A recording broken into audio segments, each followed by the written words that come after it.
Welcome to the Outpost. This evening we're going to be playing the White Star RPG Galaxy Edition by James Spahn of Barrel Rider Games, which is now involved with the Gallinet Games also.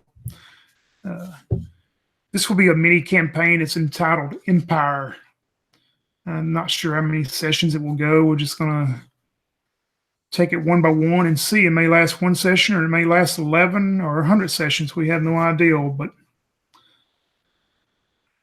you live aboard the large spaceship city known as the Harvey K. Pringle. It's a large merchant ship, travels the galaxy, trading with various planets, species, various outposts, substations, and different star systems. One morning starts out normal, as most of your mornings do, as you're traveling to a location to do some trading. Then all of a sudden, across the whole ship, what is known as the yellow alert, which is some type of caution of some type of impending danger possibly coming in. A yellow alert is broadcast that several of the Uttin warships are closing in fast on the Pringle. You know from the training that you're assigned a certain duty station to go to help out when a situation turns to this, of something of an impending attack from a hostile force. As you start making your way to whatever assigned duty station you have that morning that you usually go to, that quick, everything turns to a critical as you hear reverberations go through this large spaceship city, and you know it's some type of major explosions that are rocking the Pringle. Something that's really unexpected, knowing that even as large and vast as it is, it has fairly good defenses. But these major explosions are rocking through the ship. After it calms down for just a second, the ship communications comes across ship-wide. In a solemn tone, you hear the commanding officer of the Pringle. The Pringle has been severely damaged. It will self-destruct in approximately 5.2 minutes. I urge all personnel that are able to load into the nearest escape pod station. You must proceed now. Do not worry about equipment. Do not worry about personal items. There is not time for that. Our sensors have detected a habitable planet nearby that has come up on the screen. Escape pods have all been set course to ensure your safe arrival on this planet. Good luck, and I hope the destination serves you well. I will stay with the Pringle. What lies beyond the atmosphere of this unknown planet? Will the Uttin pirate raiders pursue you there to see what you have or don't have, or will they continue to attack the Pringle? Only he who has no use for the Empire is fit to be entrusted with it. Crystal, tell me about who you're playing, your character that you're playing as all this goes down that morning, and maybe what your assigned duty station was as you're heading to that. But when the alert comes across, knowing that you've got to now abort all of that and head to one of the escape pod stations.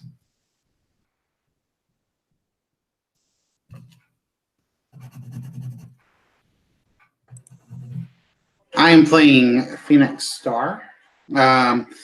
He is a man of tomorrow. He was assigned to janitorial duty, and he was headed off to do his due diligence of cleaning the restroom. Being a man of tomorrow, he fancies himself, though, a kind of superhero who likes to wrong villainy and capture criminals. But everything on board this space station is generally pretty peaceful, so they haven't really had need of that service. Thus, why he has been a janitor while he's been on here. And he has his trusty companion by his side, silver rats. Each of them were busy cleaning the restroom. Now you make sure you get in there really good, rats. Make sure that you do not let any of that vile scum escape your cleaning supplies. He would say, as suddenly the alerts start going off, and this message is echoed through the station that everyone needs to evacuate.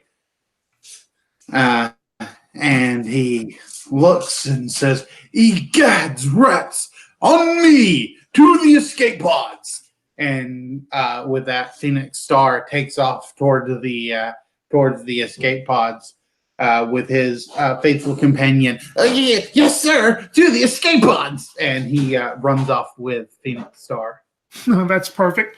And you would know these pod stations that are on various places around the Pringle. You would know that they're hold about usually 10 or 12 people, and they're pretty much self-automated if they're ever used. That there's 10 or 12 people that can get on each pod, and they were ejected from the Pringle in a situation like this. It fortunately has never happened before, but thanks to these Uttin pirates and Uttin raiders attacking the Pringle, that now is the time they will be used. But yep, you make your way to one of those stations to aboard with 8 or 10 other people. And as we do, we jump over to you, Yang. If you can tell me who you're going to play and maybe what they're doing that morning as all this happens. I'm going to be playing John Farmer. He's a two-fisted technician. You see a guy with short hair, scruffy looking. He hasn't shaved for a couple of days. He's wearing a red and white engineering jumpsuit, and he looks up as the yellow alert blares all across the ship, and he jumps up to his feet and yells to his fellas, "All right, fellas, get the hell out of here! If we twaddle here, we're gonna all end up being roasted or something." And then he just starts running towards the escape pod. He pushes a bunch of other guys out of the way, and he says, "Hey, engineer walk-in here, get out of my way!" And then he jumps into one of the seats and closes the airlock and ejects. Yeah, as you get on there, I mean, this pod will be full of about 10 or 12 people total that is on it. It's kind of like a small shuttlecraft or whatever as you get on there with these other people. But you push your way ahead of other people to make sure that you're assured to have a seat on it. And as both of your pods take off with the predestination of this planet that the captain commanding officer has evidently found that is nearby, as you exit out into the space area there, you both will notice these Uttin warships. And you would know the Uttins are just dreaded pirates. They're just evil, dreaded species that attack ships. And you see that evidently the area that they've concentrated on of attacking the Pringle was one of the most vulnerable areas that has probably caused all these major explosions. And you just see the Pringle, debris and stuff floating out into the space there. And you see the fires burning and churning through the ship. And you can see definitely the way it's spreading. There is no way to stop this. That the large spaceship city that you've been on for however long, but it's doomed. There is no way that it will survive. As we do this, Phoenix, what are your thoughts on that? As Phoenix looks back in his procedurals that I rolled up, his adversary is actually a mercenary captain. So as he looks back, he kind of pounds his fist on the glass and with a with a look of pain on his face as he closes his eyes and says, "Egads, Captain Captain Red, you've finally done it. You finally have me where you want me. No doubt that this act was done by no one other than Captain Redbeard himself. No one else would have done something this villainous." All right, that's perfect. We jump over to the ship, John, where you are, and the passengers with you as you see this, and then do realize, that this was a very utter realization that maybe you thought was not going to be as bad as the warning was, but you do see that the destruction of the Pringle is self-imminent. What do you think about this? As he looks out the window and sees Pringle breaking down into pieces, he shudders, both in fear and outrage. He remembers the time that he spent in the engineering room where he's doing the maintenance, and it has been basically his life's work maintaining that ship. And a great sense of injustice burns within his heart. He looks around the life raft and sees other passengers there. There are some children there crying, some women there, and other burly folks like himself. And he looks down and he puts both of his hands around his temple, and he actually weeps. All right, perfect.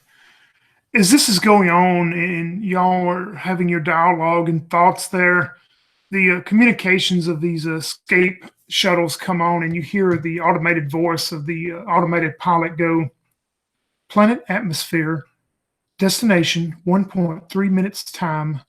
Planet atmosphere, please be seated for landing on habitable planet."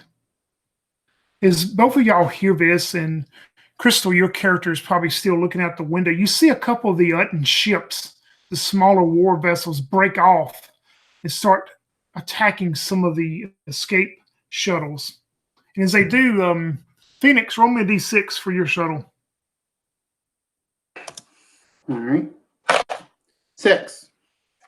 Yeah, you see that the trajectory and location of your shuttle, that evidently that none of the Uttin ships are coming after it, but you do see them attacking some of the other escape pods, and a few of them just exploding on impact, and maybe some of them being damaged.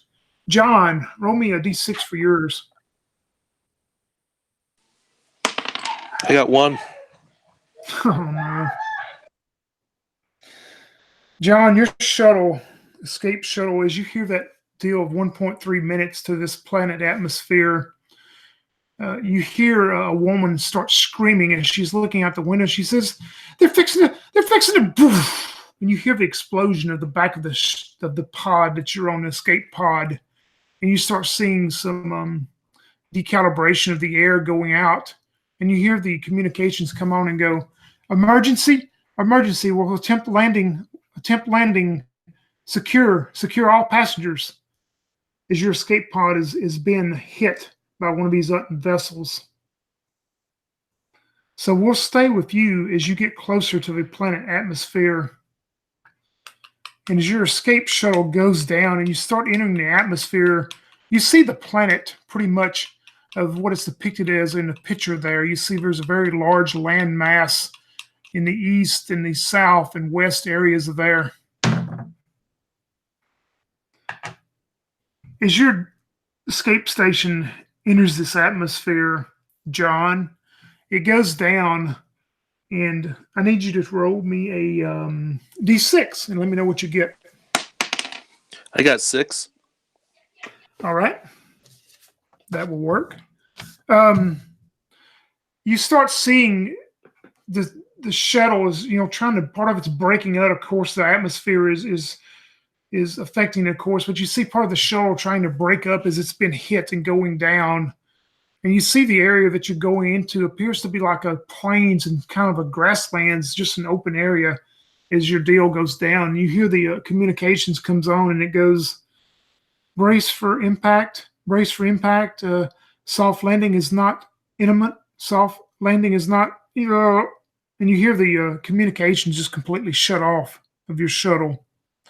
We jump back to you, Crystal, and Phoenix on her ship, and you see this shuttle that was attacked that you don't know at this point that John was on, but the trajectory of your shuttle appears to be going in the same direction of where it's landing. As you break the planet atmosphere, you see the open plains and the open grasslands of where you're going to. But what are your thoughts on seeing this other shuttle in front of you, knowing it's been severely injured, or not severely injured, severely damaged? He would. Let me see. Let me see what skills I have. There are other people on my ship as well, right? Yeah, there's about 10 to 12 on each of these escape. Okay. Let's see. Yeah, there's not really anything. None of my skills I can really do anything with. But he will instead. So he will instead use his. I don't know if he needs to use his interaction to do this, but he'll say like, "Someone calculate the trajectory of that ship. We must figure out where they land so that we can help any of the survivors." You hear another one of your passengers, an older, what you may not know him, but he appears to be maybe like some scientist himself, and he goes, we've got to tell the onboard communications, and he runs and starts punching stuff into the shuttle, the escape shuttle, and you hear it come on and go, trajectory set to follow escape pod 7Z42, trajectory 74Z2, we are following.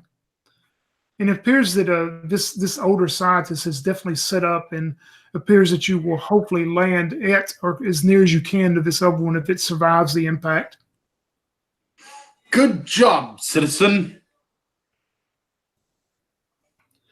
Jan, when you go back to your shuttle, as it comes down closer, and you see could be definitely not a very soft landing as indicated. Make me a saving throw.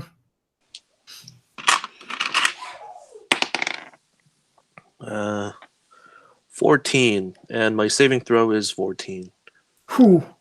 Yeah, your shuttle goes down very hard into this plains and grasslands. As it does, it shakes you up quite a bit, but fortunately, you don't seem to be appear to be taking any injuries, but you are pretty shaken as it lands. You look around, and you do see. Well, roll me a D8.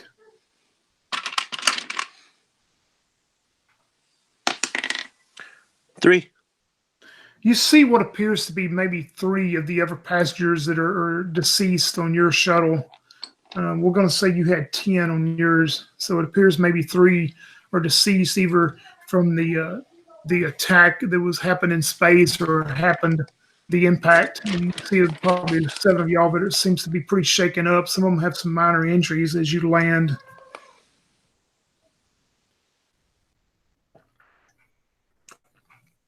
Crystal, your ship not taking any damage as Phoenix's ship goes down, is able to land fairly close to where this other one went down. You can see the impact strewn across, and it appears, that they took a very hard landing. But we're going to say you're within probably 400 to 500 yards in the area of it.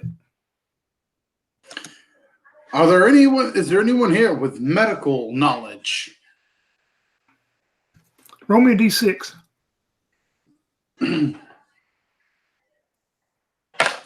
6. Yeah, no one speaks up on your pod about having any type of medical. All right. Very well. Very well. You all stay here. Get the ship secure and prepare making a camp. Rats, you're with me. Yes, sir. And with that, he will hit the hatch, and the doors open, and the gate lowers down to the ground so that he can get off, and he'll begin to run that way with his faithful sidekick right beside him. Yeah, as you make your way over there, what are you going to be doing, John, as far as trying to, after you see the 3 deceased and everybody else is shaken up, even, you're shaken up, but what would you be doing in the meantime? Yeah, he gets up from the wreckage, heavily damaged hull of his escape pod, and he looks around and finds a decapitated corpse of one of the elderly passengers or refugees, and one woman whose torso has been torn out, and unfortunately he finds a child who is deceased as well. And he gets up and looks around for anybody who's hurt. Does he find any? Yeah, you find some people pretty shaken up, and a few of them have a few bruises, cuts, maybe some minor bleeding that's being tended to by some of your other passengers, but there's nothing, you don't see any other serious injuries. We got any doctor here? Roll me a d6. 5. No one speaks up about having any type of medical training at all. God damn it. Doesn't seem like anyone can help over here. How you feeling? He walks up to one of the hardier looking folks and checks up on him. Yeah, it's a younger guy that you would know, probably appears to maybe he worked in the mechanical engineering or whatever also. And you see, he goes, "I'm doing well." And he points out, we've got company coming. It looks like some more of our people made it. And by this time, you will see Crystal's character Phoenix and Sidekick as they're running and making their way to you. He approaches the door and then, tries to operate the airlock to see if the door opens. Yeah, as soon as you touch the door, it just kind of like it was just barely hanging on. It just kind of and falls off. He looks out there and says, "Hey, over here! Over here! We could use some of your help." Phoenix runs up and says, "Yes, we saw your vessel hit by the beam from the from the ships. No doubt they meant to aim for me, but Captain Redbeard did not get me today. Are your people okay?" John looks at Phoenix a little funny for a second and says, "Yeah, I'm all right, but we got 3 dead over here." 3 dead, 3 deceased. Phoenix falls to his knees. Looks like he's about to cry, and he dramatically shouts into the sky, "Damn you, Redbeard!" We ain't got no time to yell. We got to get these people out of here. By the looks of it, the pod's gonna break up. And then he surveys the pod and tells the rest of the folks in there, "Let's get out of here before the whole thing collapses."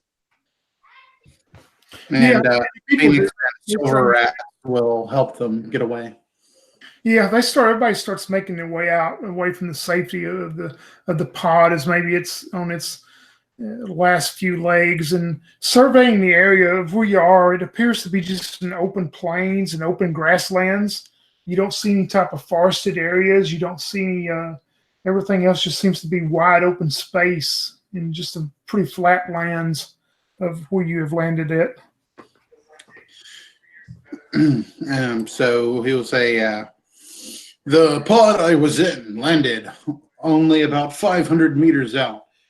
We should be able to get there and hopefully establish a sort of headquarters." You speak like a reasonable chap. Yeah, we're gonna follow you there. But John Farmer. "My name is Phoenix Star, and this is my sidekick, Silver Rats." "Silver Rats at your service." Yeah. Like a salute. Well, it's good to be acquainted, but let's get out of here. Yeah, as y'all prepare, maybe getting whatever gear and equipment that you can out of this very severely damaged pod. John, roll me a D100 to start with. All right.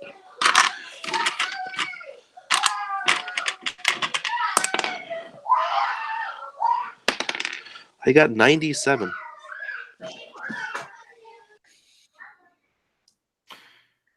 You find a med kit, actually. You find a med kit under some of the salvage and stuff there. So write down that you've got a med kit.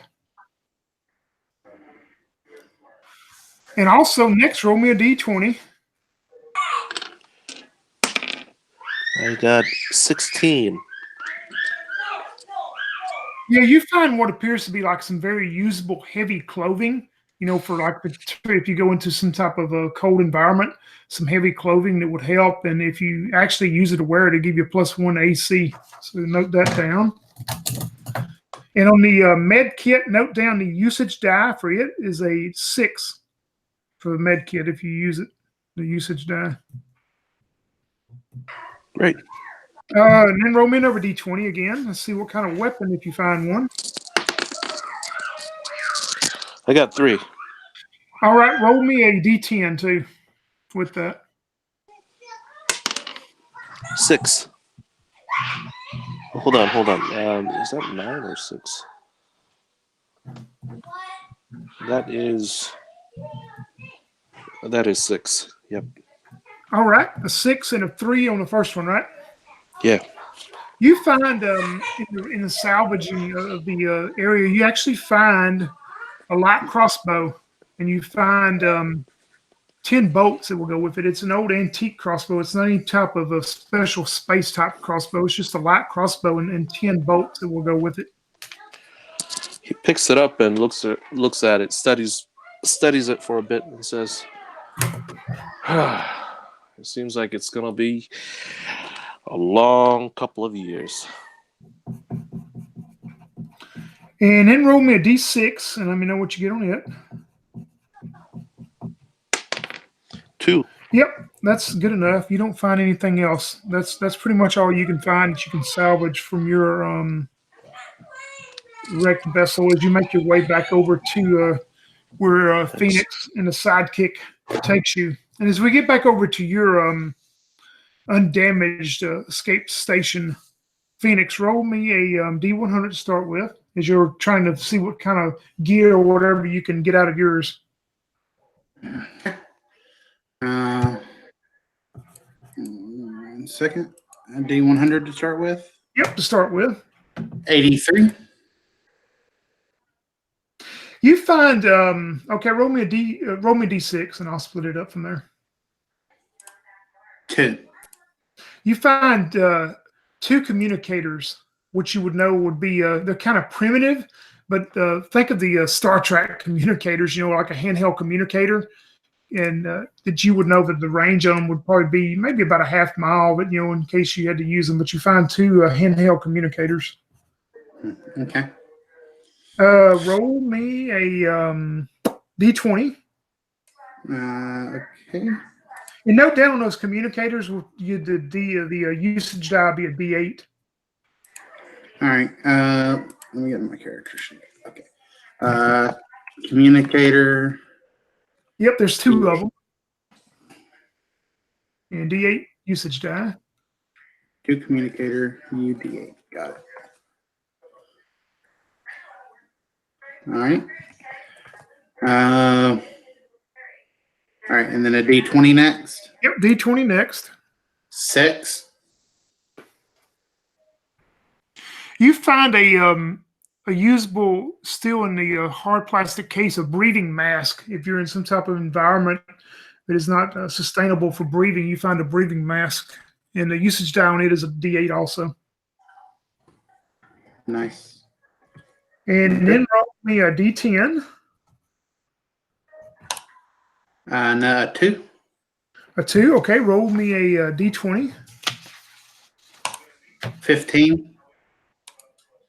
Oh, wow. You find in there a weapon that appears to be the last one left. You find about a 6-foot-long halberd. It's just a standard old medieval-looking halberd that you're able to take and use. Okay. And we'll say it does a D6 plus 1 damage. It's kind of a heavy weapon, so D6 plus 1 damage. Okay. D6 plus 1. And then roll me a D6.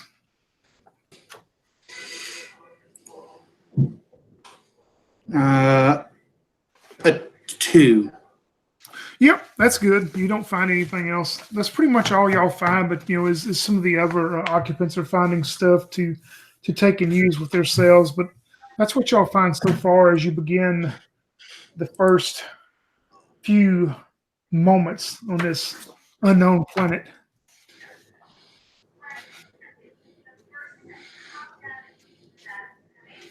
And whatever y'all would like to do next is like I say, it's just So, you can see pretty much for quite a ways around. It's just an open grasslands and plains lands. I mean, it's nothing that's the horizon is pretty open from where you can see. okay. So that halberd, what kind of weapon does that count as? Let me get my I guess it'd be a battle axe, wouldn't it? Yeah, I mean, I it's don't going think to I can be wield it. yeah, it's going to be a heavy weapon. So I mean, it's a melee weapon, of course. But let's see what it would fit under. What can you yield as far as on your class? What does it say? I can wield clubs, daggers, energy slings, firearms, grenades, holdout lasers, ion pistols, ion sticks, mono daggers, mono swords, laser pistols, plasma blades, staffs, and star swords in battle. I can also only wear energy cloaks for armor, Yeah, primarily because they're for dusting. I'm going to say that it's a pretty heavy weapon, so you can use it, but everything will be disadvantaged. Attack rolls will be at disadvantage using it. Yeah, yeah. When I find this, I'm gonna say, "Egads! What would such a primitive weapon be doing aboard this ship? I would have much better use of a medical kit than this thing."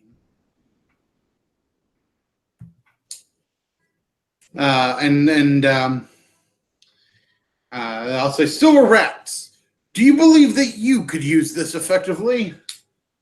I don't know if a citizen could use it or not. Yeah, I mean they could use it, but it's going to be disadvantage also because I mean they wouldn't be trained in any type of warfare or anything. I mean they can use it to be disadvantage also. Okay, yeah, no. How about John? Was it John? Do you believe that you could use such a primitive weapon? That halberd? Yeah, I have no need of it, as I have my fist of righteousness. Yeah, let me carry that. It ain't gonna be better than nothing. And then he actually carries that.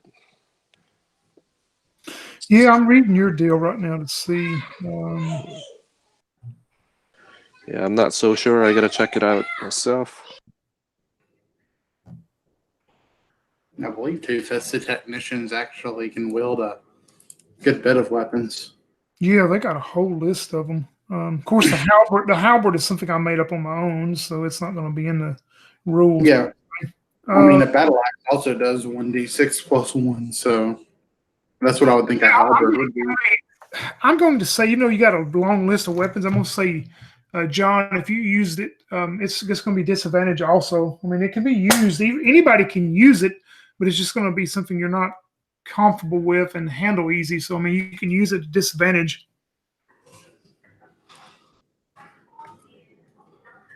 Cool. Yep, I'm good with that.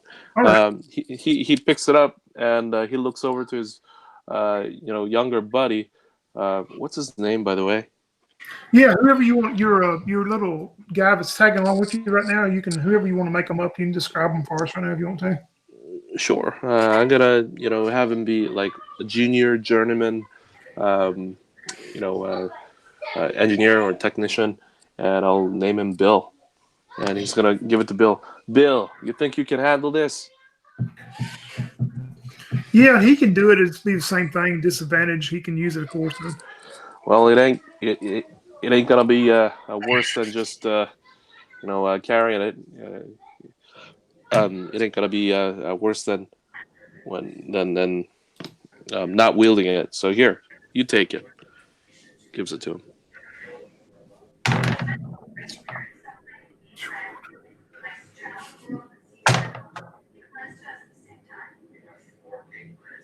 All right. Um, y'all are salvaging, what you can and discussing weapon usage and things. Yes.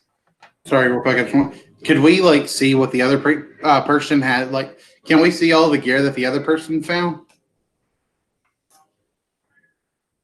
Yeah, I mean, I would think, unless somebody's trying to hide something. All right. If you're not trying to hide that medical kit, Phoenix is going to let you know that he's been able to patch himself up before, and he knows how to use a medical kit. If you don't, You know something about it? Then go ahead, take it. It's yours. Then he hands it over to you. how many usage dice did I have? The med kit was a D. Let me look. I think it's D6, wasn't it? Yeah, it was Did you write D6. it down? Yeah, it was D6. Let me get my sheet back out. I can look it up. All right. Yeah, D6. Okay, I'll make sure to keep us in tip-top condition.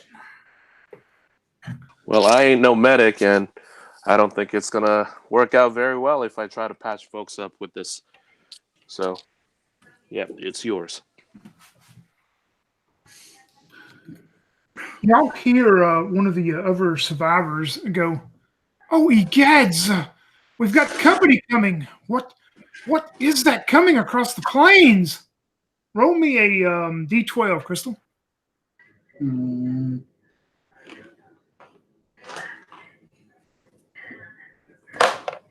Five. You see 6 figures coming across the plains. It appears that they're on horseback as they're making their way. And let me transfer over here, and I'll show y'all what y'all see as they get closer. You see these 6 bird-like humanoid figures that are approaching y'all on horseback. The bodies from pretty much the neck down appear to be human, a very large human type figure, and the head up appears to be bird, and some of them resemble like blue and green parakeets and stuff as they're approaching y'all. Pretty much like in the pictures, a couple of them are holding rifles, what appears to be some kind of primitive rifles up in the air. They're not approaching in a hostile manner, more like, maybe defensive for their part, not knowing what they're dealing with. But they come riding up to your group. They're probably, we'll say, I think it's been 100 feet of you at this point. All right. Phoenix is going to grab those communicators. He'll hand one to John, and he'll say, "You seem a trustworthy fellow. Keep up with this for me, and if I need your help, I will contact you." And then the other communicator, I'll pin on my shirt. You're gonna head over there? Yes, I have some dealings with communicating for the sake of justice. Well, just for the hell of it, because we don't know what these guys are gonna do. I'm just gonna get the folks inside a shuttle and shut the door there. And those communicators have a D8 worth of usage. Correct. Good idea. John, I'll let John, you know if it's safe to come out or not. All right, you got it. You just let us know then. He turns back and corrals the rest of the folks and basically says, "Come on, let's get inside. We don't know what these guys are gonna do."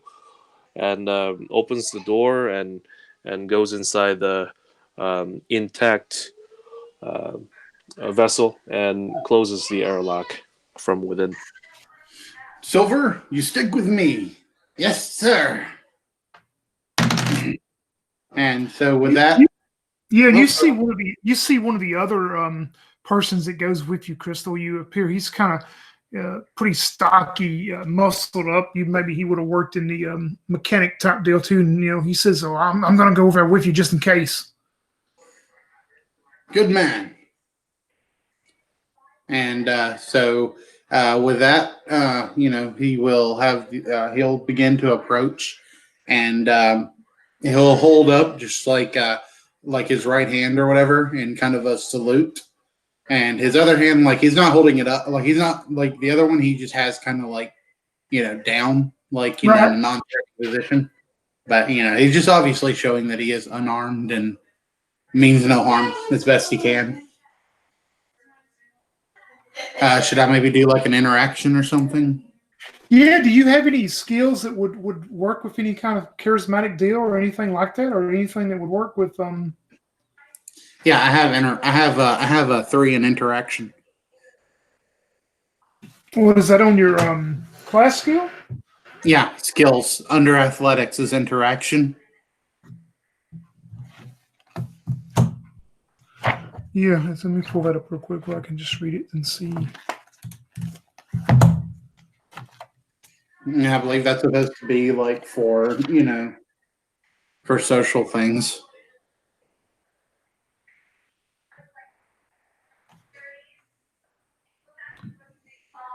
Yeah, you have interaction, you say?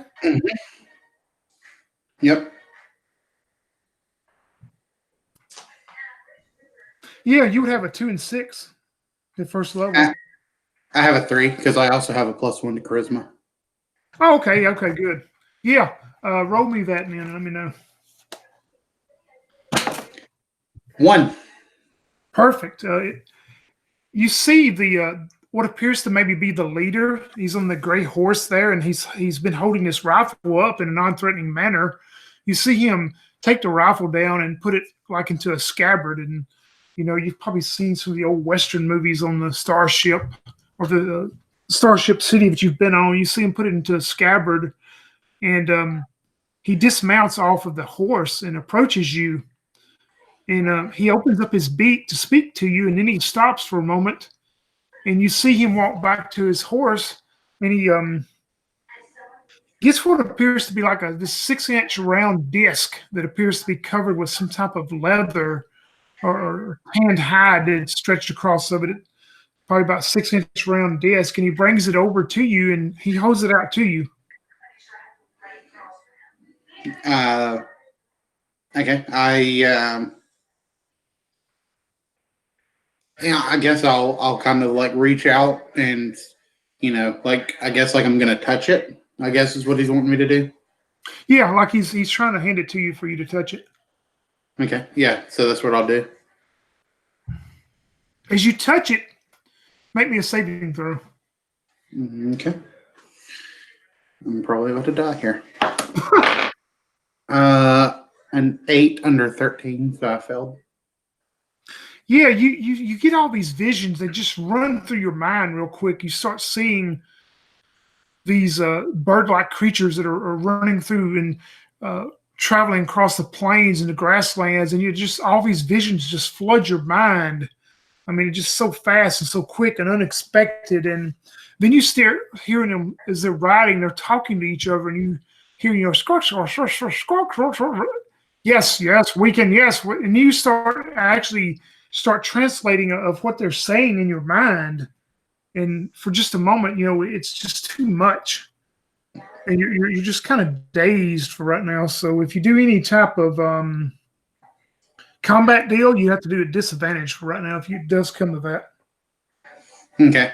All right. I'll let go of the communicator that he's handed me, or the little disc that he handed me. I'll let go of it, and I will just like put my hands on my head to insinuate that like I'm dizzy. I need a moment to to soak all this in. Right? Yeah, and he opens his beak to speak, and you hear at first the squeak, squawk, squeak, and then you hear actually in your mind come across, "We mean no harm. You must follow us before the Empire arrives."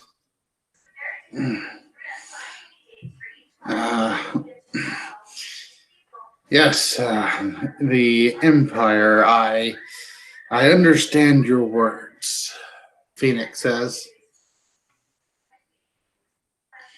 And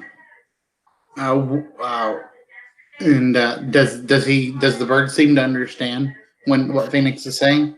Yeah, it seems like all of them are really honed in on you, listening to you. It's like they understand you, but they're really having to probably listen to understand what's coming across. But it seems like they all are understanding, definitely what you're saying.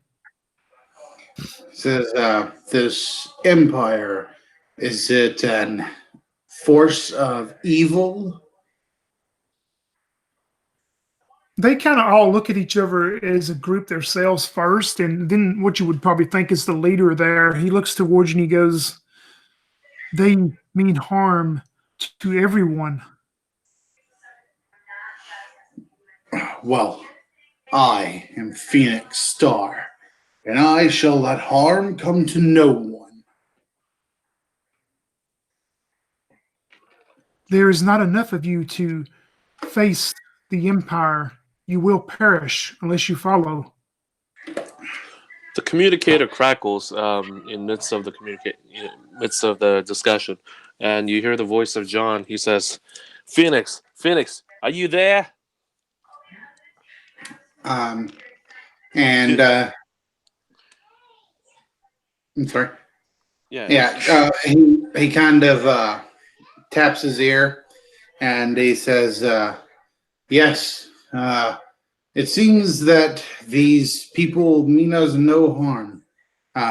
They tell us that we should follow them, for an evil force seeks to do us harm out in these plains. You sure about that? That is what I am understanding. I can only hope that I have not got my wires crossed." Well, we ain't got much choice in here. So, all right, we're gonna get out and follow you then. And then, you hear John tell the other folks, it's like, all right, folks, let's go and join Phoenix and the others. Seems like we may have to deal with these alien folks. And he opens the airlock and slowly makes his way to where Phoenix is.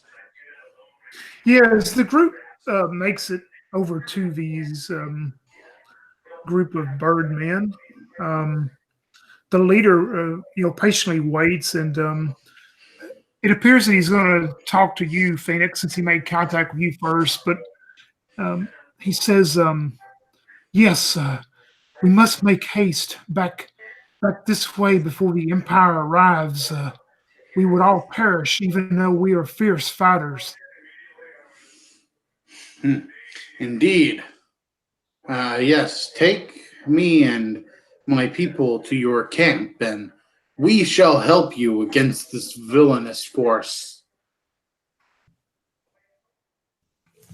As y'all make your way back the direction they come, of course, they're having to travel very slowly with them being on horseback and y'all are maneuvering on foot.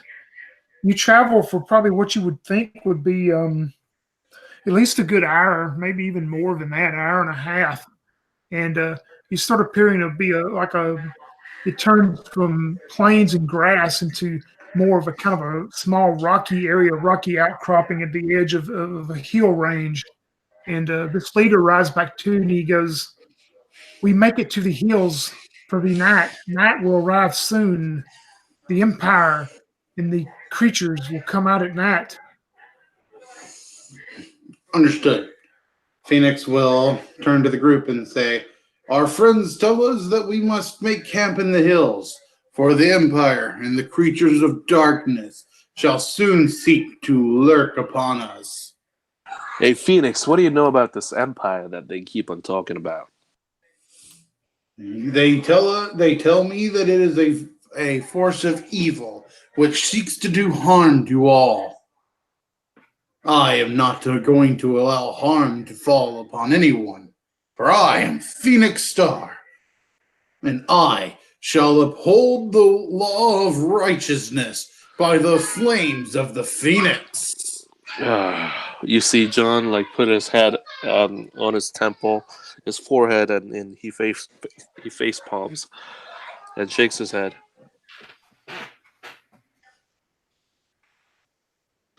Yeah, it's your group of 17 total survivors, 10 from Phoenix's ship and the 7 survivors from John's ship. As y'all make your way into this hill range, it's a small hill range. It's not anything steep or anything as you make your way there because some of y'all's people are, recovering from injuries themselves. But you make your way into this hill range and follow these mounted bird creatures, and you come to kind of a deep, small canyon area, and it seems like there's like a little small water hole there, an oasis type deal. It just appears out of nowhere.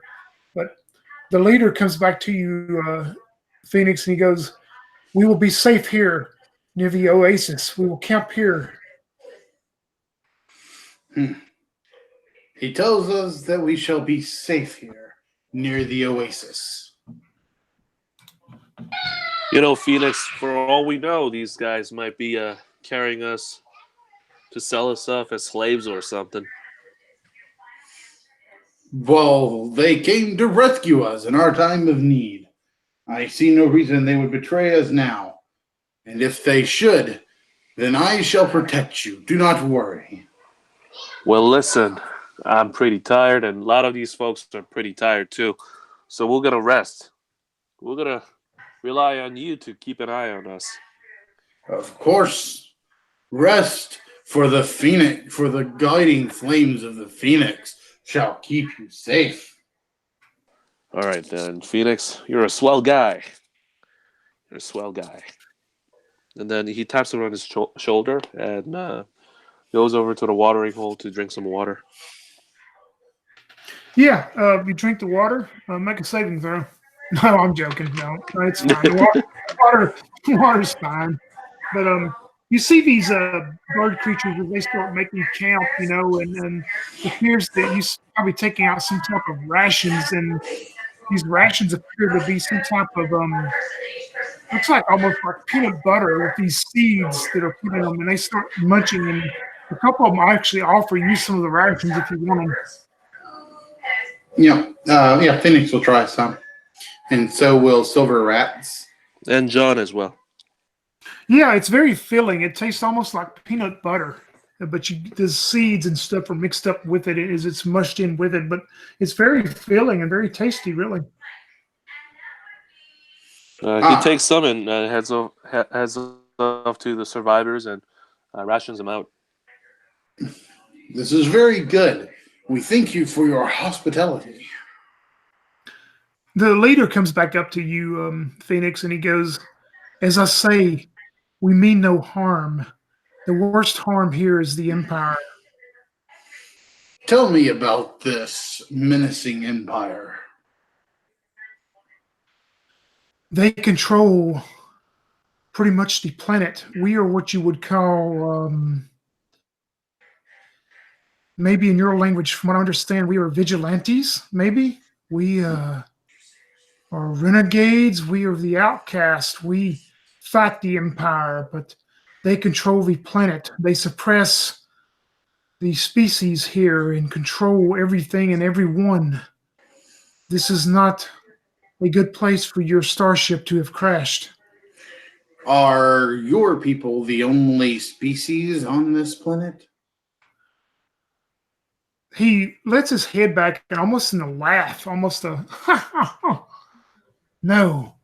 There are numerous species here. Matters of which region of the planet you are on, but there's do not count. Cannot count. There's innumerable amount of species on this planet. There are some like us who are good, and there are some who are not so good, and then there's the Empire. I see. Do not worry. I, Phoenix Star, will help you fight this menace, and we shall help free the planet from their evil grasp.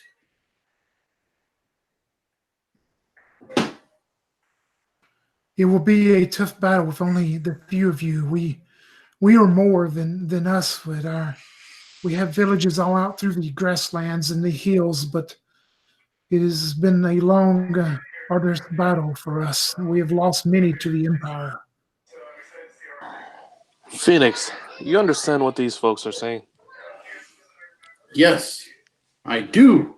They allowed me to understand their language by touching an object of theirs. So what you're telling me is that you're talking to these folks by touching some disc?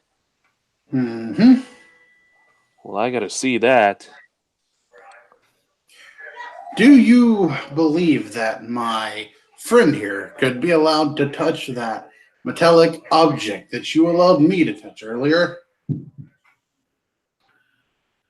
The creature looks towards you at first, Phoenix. And then he looks over at John, and he speaks back to a couple more of the close by of his people, and he goes, "Yes, he may. It may be a good idea in case you are grievously wounded and cannot speak."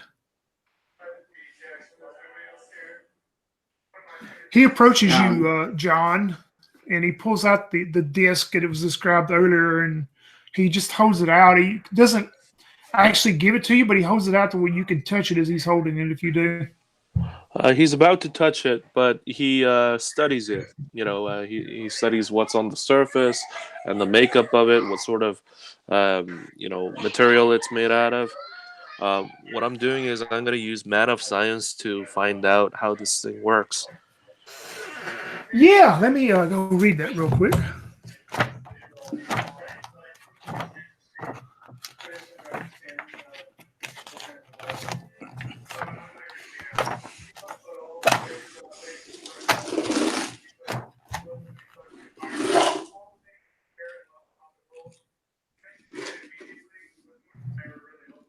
Yeah, roll your d6, and you got you need to get a 5 or a 6, don't you?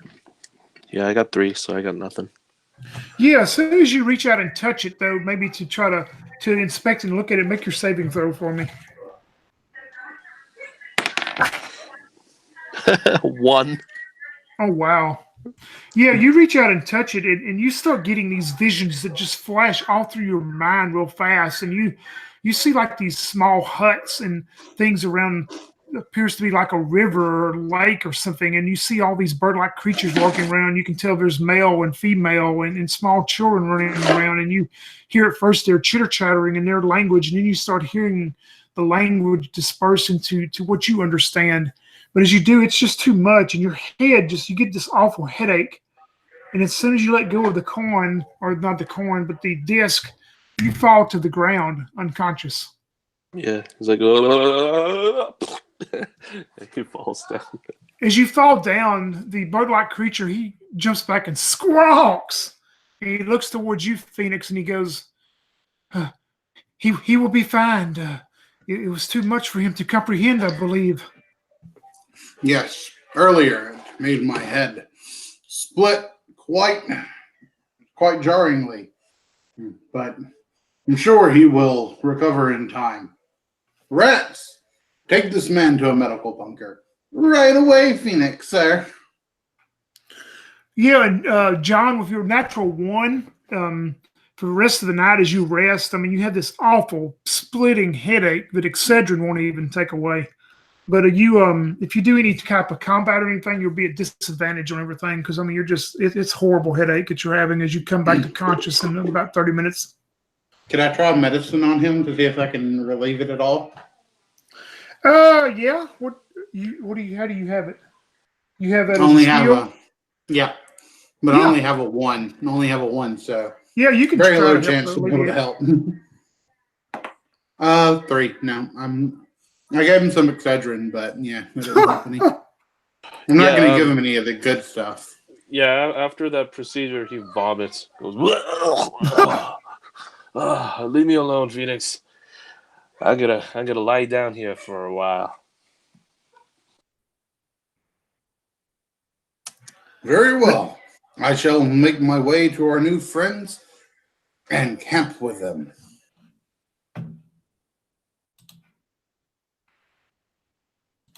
Yeah, John is out. John, you are just like in awful. I mean, it's a migraine type headache. It's horrible as you rest. But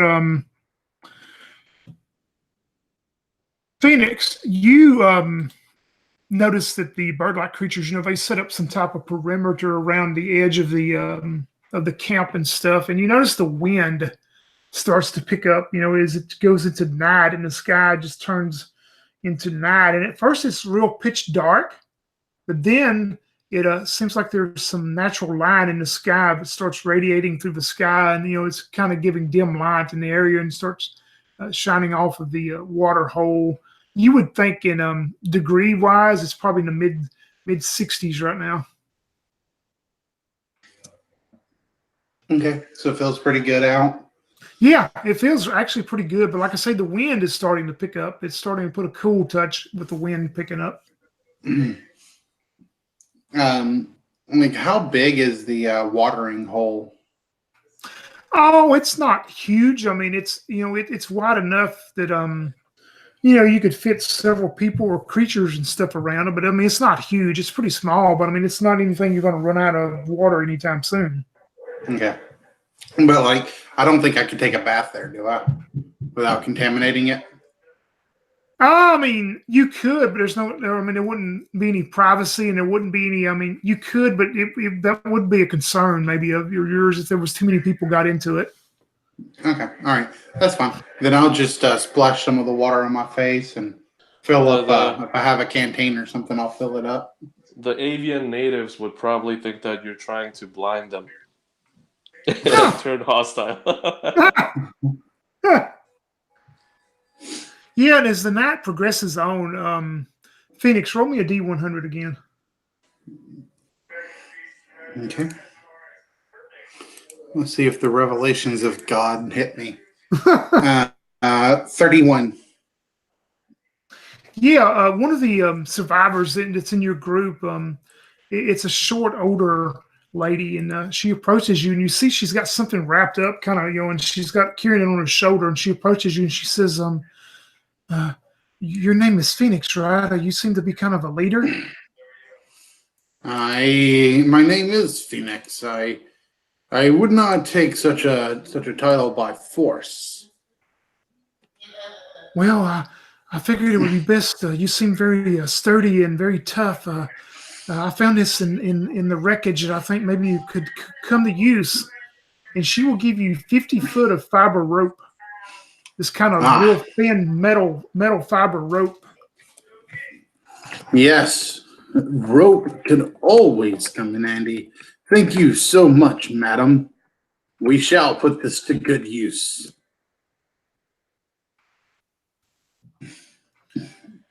John, you're in there resting and stuff, and you got a wet cloth on your head as you're coming back and stuff. Roll me a D6.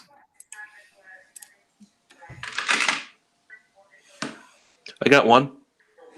Man, that's not good, John. You're gonna kill everybody now. Y'all probably, they probably had like some small tents and stuff on their horses and stuff they've set up. But let me see here. Yeah, you're in your tent there, John. And sorry, Crystal, I got to mute you real quick. I had some background noise, but John, you start hearing something like you feel the wind picking up as you've come back to conscious. I mean, you're still not feeling wonderful, but you feel the flap of the tent moving and stuff, and then you see the back of the tent just kind of rip down, and you see what appears to be like this 6 foot tall shrub with all these pointed needles and stuff on it as it's moving into the tent towards you. Yeah, he screams. He says, "Holy shit!" And he tries to clamber to his feet. Yeah, I mean, it's like I say, it's about probably 5 or 6 foot tall. Maybe the diameter's probably about the same, and it just appears it's moving on its own as it's coming in the tent after you. He tries to roll out of the way and then, exit out of the tent as quickly as possible, screaming for help. I tell you what, roll me a saving throw to see if you're able to get out of the tent before. Here we go. Oh. And be sure to roll that at disadvantage too, because you're not feeling too well. Okay. I got 10, so he failed. Yeah, as soon as you start making your way maybe out of the flap of the tent and yelling for help, you feel these. First you kind of hear like maybe what would sound like a blowgun or something. You hear poof, poof, as these stinging nettles come out of this thing and hit you. And 2 of them hit you, and you will take 3 points of damage as these 2 stinging nettles hit into you, and also make me another saving throw at disadvantage. Oh man. Uh, that's 9, so he fails another one. Yeah, you start, yelling and maybe yelling for help or danger or whatever. Your speech gets just real muddied and as you fall to the ground unconscious again. Crystal, for Phoenix, in the group, roll me 3d6 on your wisdom, and let me know if you pass. 3d6 wisdom. Okay. Yep. I failed by 1. I got a 15, and my wisdom's a 14. Yeah, you hear maybe voices, but just people talking and stuff through the wind. Is picking up, but you hear the voices and stuff. So you don't really think you don't hear like anything to concern or alert you at all. I'm gonna roll for some of the Birdmen too, but go ahead and play it out. All right. Yeah. So I'll say, I'm sitting at the pond and drinking a little bit of water and just teaching Silver Rat here a few lessons. You see, we thought all this would be bad, but here we are amongst new allies now, ready to fight an evil force.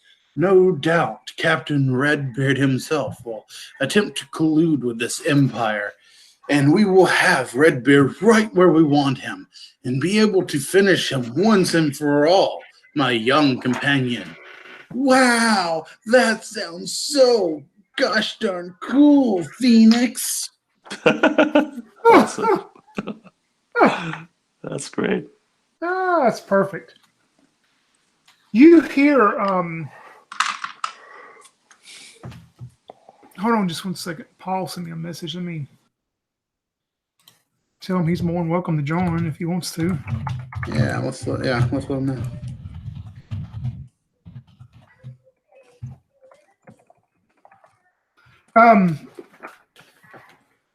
You hear a couple of the bird creatures that are on the side of the tents over there scream out, and their native language. And you're going to hear this at some point, Phoenix, as you're telling your story to your protege. But you hear them scream out, and this is some type of scream of alarm or something. We're going to say from where you are to where that is, it's roughly 50, 60 feet. So, rats, do you hear that? That is the native sound of panic. Come quickly! Yes, right behind you, Silver Star!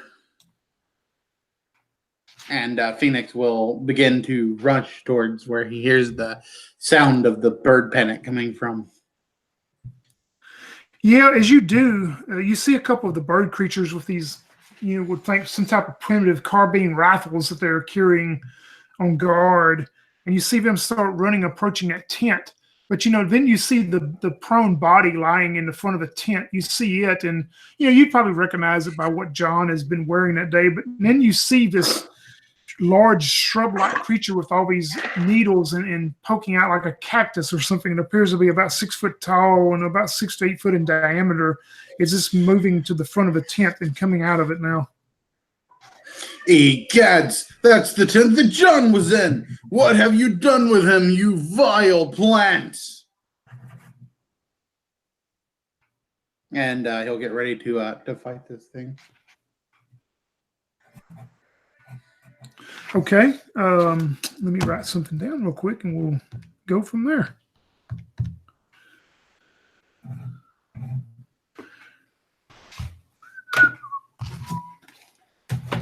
This monster come out of the book for Mutant Future called Creatures of the Wasteland, Mutational Evolutions. This is where this one come from. Oh, I know exactly what it is now. It's something you don't know what it is, huh? All right, roll a d6 for initiative, Crystal, for you, and your sidekick can go on your turn also. Okay. And remember, if you got a dex mod, add it. I rolled a 2. All right. I do not have a dex mod. Phoenix is on a 2. John, even though you're unconscious, go ahead and roll. We'll put you in just in case. Initiative? Yep, d6 plus dex mod if you got it. 4.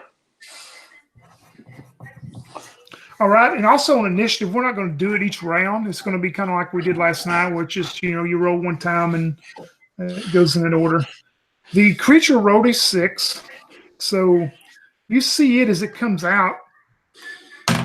It approaches one of the bird creatures, which is closest to it, as you're still making your way up there, Phoenix. But you see it approach the bird creature, and you of course, you can hear the whoosh, whoosh, even with the wind blowing. You can hear these 2 needles come out and shoot towards one of the bird creatures. And you see it move and duck very fast. And its wings and stuff kind of moving as it moves out of the way and seems to somehow avoided these 2 needles. And John, you can make me a saving throw. Again, disadvantage. There we go. 10. Fail. Yeah, you're in dreamland, dreaming of something. Phoenix, it is up to you and your sidekick. Phoenix says, "By the flames of the righteous Phoenix, I shall not let you harm a single fowl.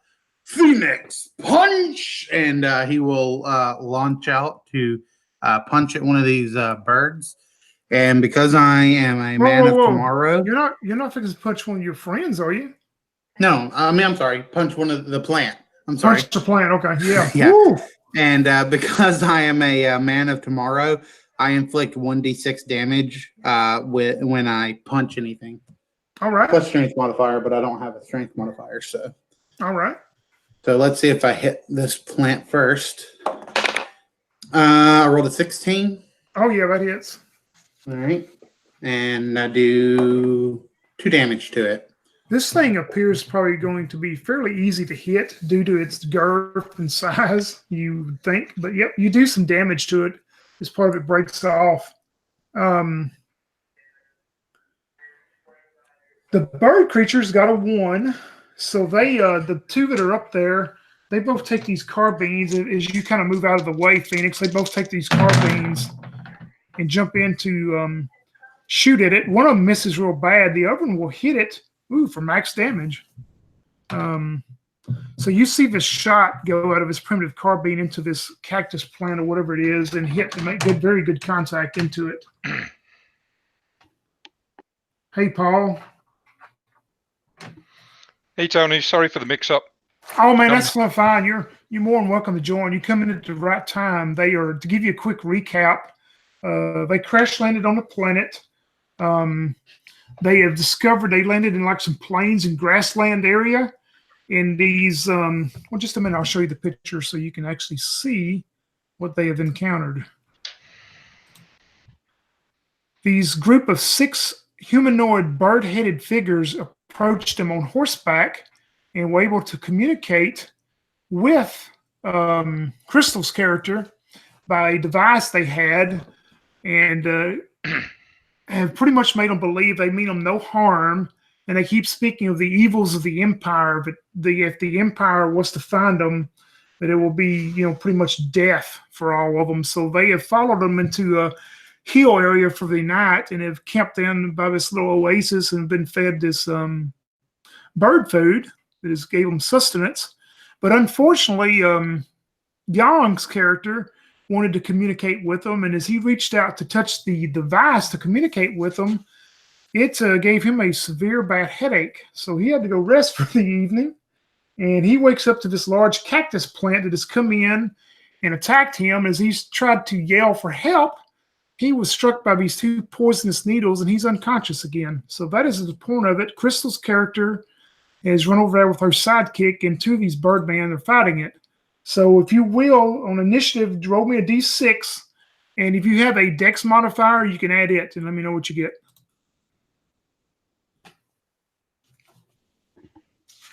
Okay, how does a 4 work?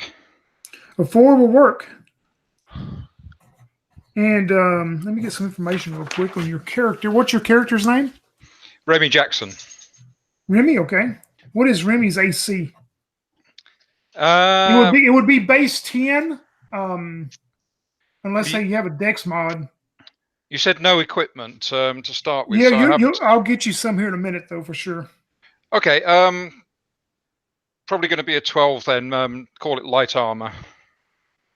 Wait, you don't have any type of armor or anything right now. Oh, base Unless 10 you, then. yeah, unless you get to roll for, unless you got like if you got a 15 to 17, it would be a +1. If you have an 18 in this edition, you would get a +2 to Dex. Nope, no dex mod. All right. And while we're speaking about equipment, we'll do that real quick. Roll me a D100 to start with, please.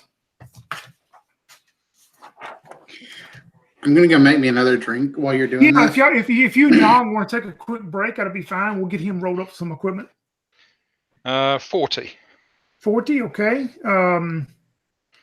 You have found when you crashed on the ship you were on. We're going to say you were on the ship with Crystal's characters because that's the one that made a safe landing.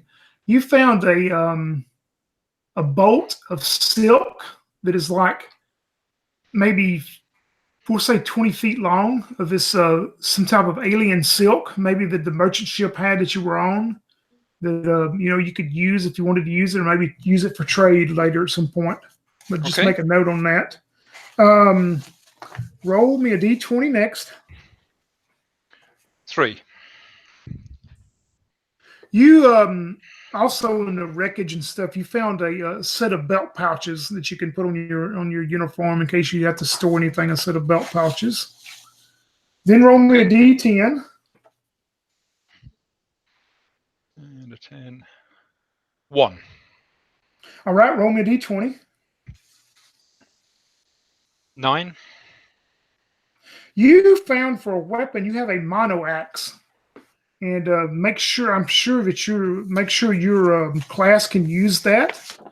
If it's covered, a mono axe. If it's not, we're using like advantage and disadvantage for this game. So if your class is not listed a mono axe, you can still use it. Of course, you can use any weapon, but you'd have to roll at disadvantage, which would mean roll 2d20 and take the lowest. Nope, I'm good with any weapon. All right, great. And then roll me a d6. 6. Yep, no armor. You didn't find any armor in the wreckage then. So that is your equipment to start with right now. Okay. And let's see. Paul, what class are you? Combat medic. Nice. That's what you need. We have one. Crystal's character has one. Oh, no, to use one of those. I would have given Paul the halberd I had if he had been here. Well, he's got a mono axe. He can chop them up. He can chop that cactus up. Yep. All right, I've got you, Paul, to initiative now. We were just fixing to start the next round. So the creature attacked 2 of the bird creatures this time, and is actually going to be down to John and Paul. John, I'll start with you. You're still unconscious, but make me a save with disadvantage. Saving throw? Gotcha. Yep. Where'd it go? 9. So I Fail failed. again. Yep, you're still in dreamland. All right, Paul, you are run over to this area, and you see Crystal's characters, and you see 2 of the Birdmen armed with some kind of primitive carbine rifles that they have. But they are attacking this large cactus creature. As you see, also your friend or companion John, which is Yong's character, you see him laying prone into the ground there. What would you like to do? I think I'm going to try and chop up the cactus. All right. They appear to be our buddies. Okay. 17. Oh, yeah, that hits. And only 4 damage.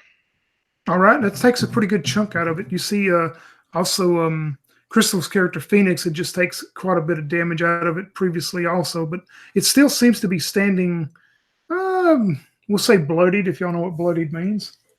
Phoenix, we're up to you then. So are we not using our sidekicks anymore?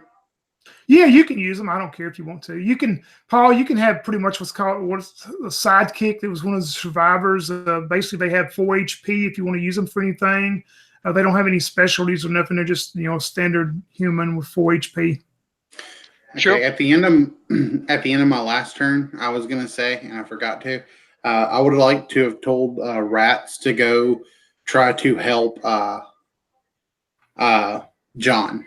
So rather than attack the plant. All right. So he'll be making his way over to John whenever you want to say he gets there. Yeah, we'll say you get there next turn in or next round.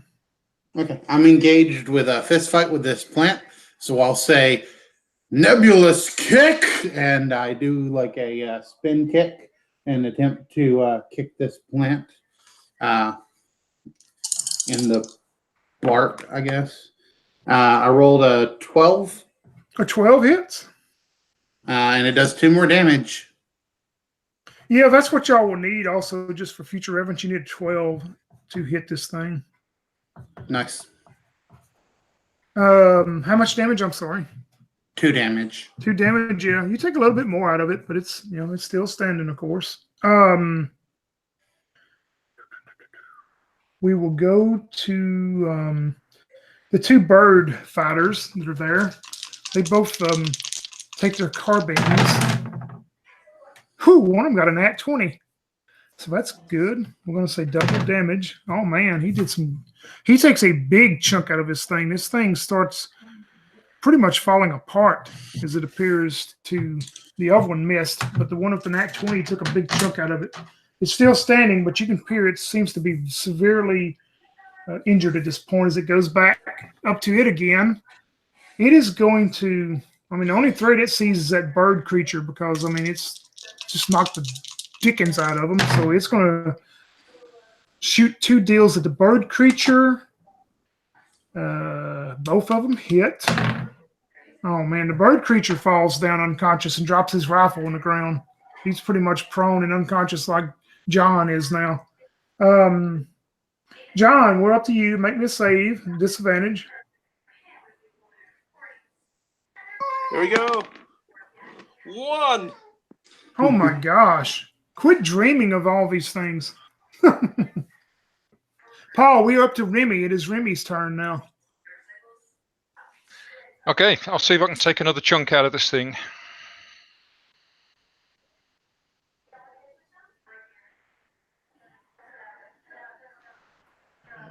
Where are we? Oh, not on a 4, I won't. Nope, that's going to miss. How about Phoenix? Phoenix, you see his thing is severely injured now, but you also saw your bird ally fall to the ground. I'm going to Phoenix punch this thing. I don't want any of my other bird fellows. I shall not let you harm the feather of another bird. 15 for 5 damage this time. That is exactly what you needed. How are you going to finish this cactus plant off? Yeah, so I center myself and say, by the flames of righteousness, I shall not let you harm another fowl. Phoenix, chop! And I jump forward and chop into this branch, and my arm just goes through like one of the cactus arm things, and it flips off into the air and then lands on the ground as I land on the other side, superhero style. And the thing just kind of stands there for a moment, and then it falls over to the ground with a big poop. Yep, and as it falls to the ground, you look to the ground and you still see John splayed out as, some spittles running out of his lips. As you can tell, he's in some type of deep slumber. And you see the bird creature is out also. Rats is taking care of John's. Well, actually, I have medic. So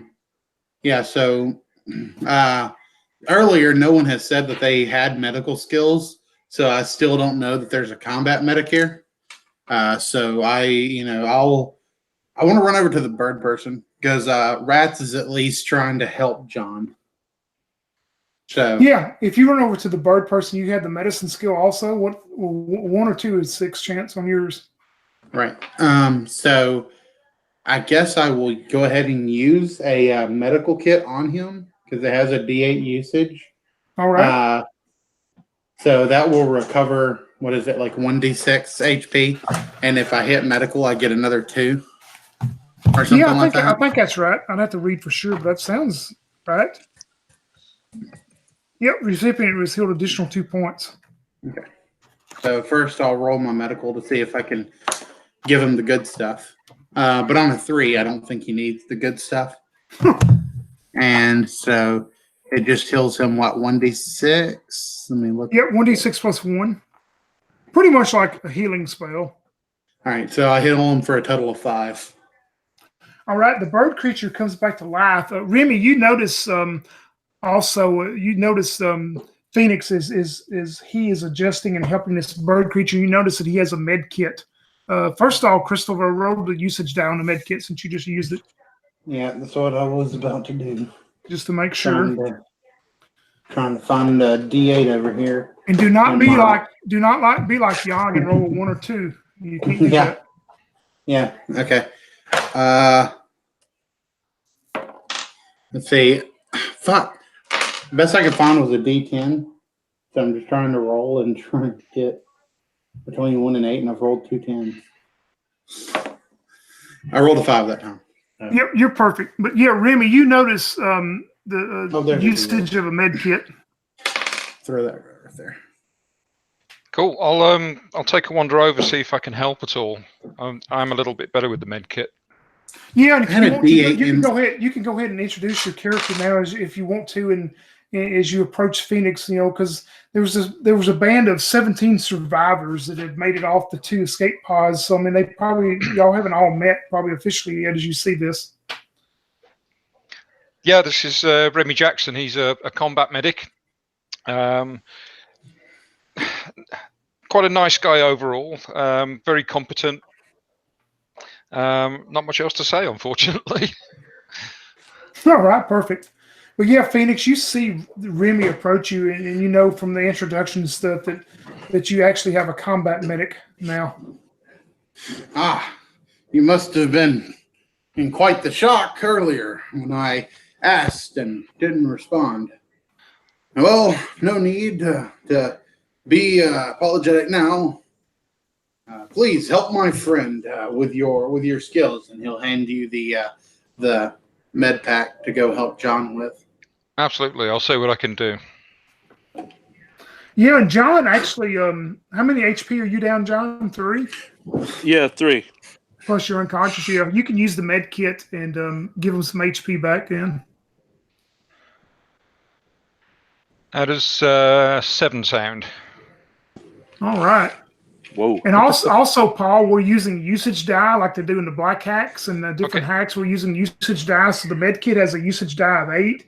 So roll a D8, and if you get a 1 or 2, it will downgrade to a D6. Nope, that was an 8. Oh, all right. No, Perfect. the med kit's a D6 actually. Oh, is it? I thought you said a D8 a minute ago. I did say a D8, but I wasn't looking at my sheet. All right. Well, both of y'all re-roll your D6 in for it. I got a 3. You're good. Let me see. Let me find it. Gosh dog it. What's up with me not being able to find a die? So a while ago, I was looking for a D8. I had one in my hand. Well, I know, because you kept saying you was trying to find a D8. 4. So Yep, you're both good, man. Use up any yet? Yep, it's still good, man. But yeah, you're able, John, you come back to conscious as you see all this stuff going on around you. He finally opens up his eyes and sits upright, shakes his head, and says, "What just happened?"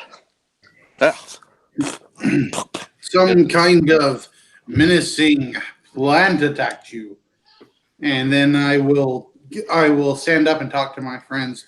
Which, by the way, Remy probably can't understand us still. Well, he could understand me, but he won't be able to understand the bird people. I think that's how it works.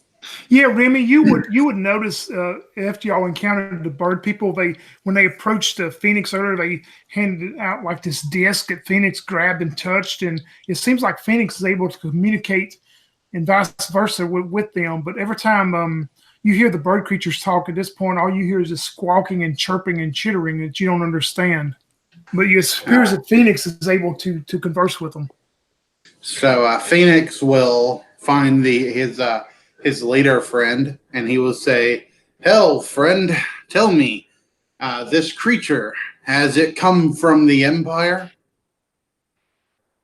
Yeah, the leader wasn't close when the battle took place. He was on the other side of the camp, and as he makes his way over and sees what it was, he goes, "No, this was one of the creatures of the hills. They are the cutters.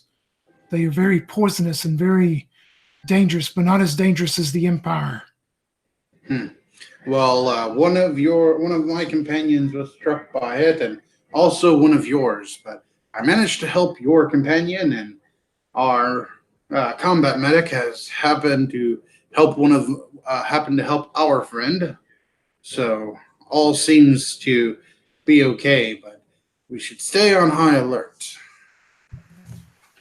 Yes, the night is still young. Dangers everywhere. Friend, I have not asked yet, but do you have a name? You may call me. My name will not translate into your language, I do not think, but you may call me. Call me Orion. Very well. Our friend here says that we shall call him Orion.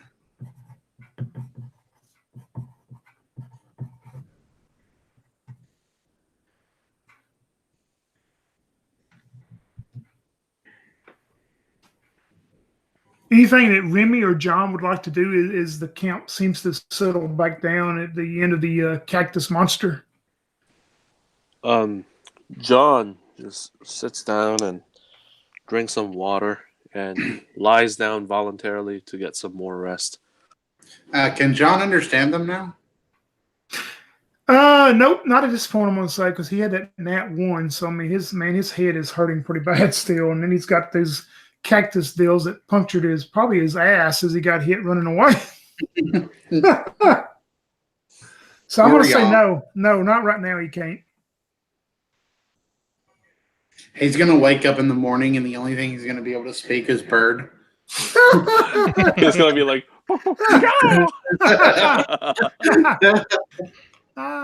he may. Don't give me no ideals.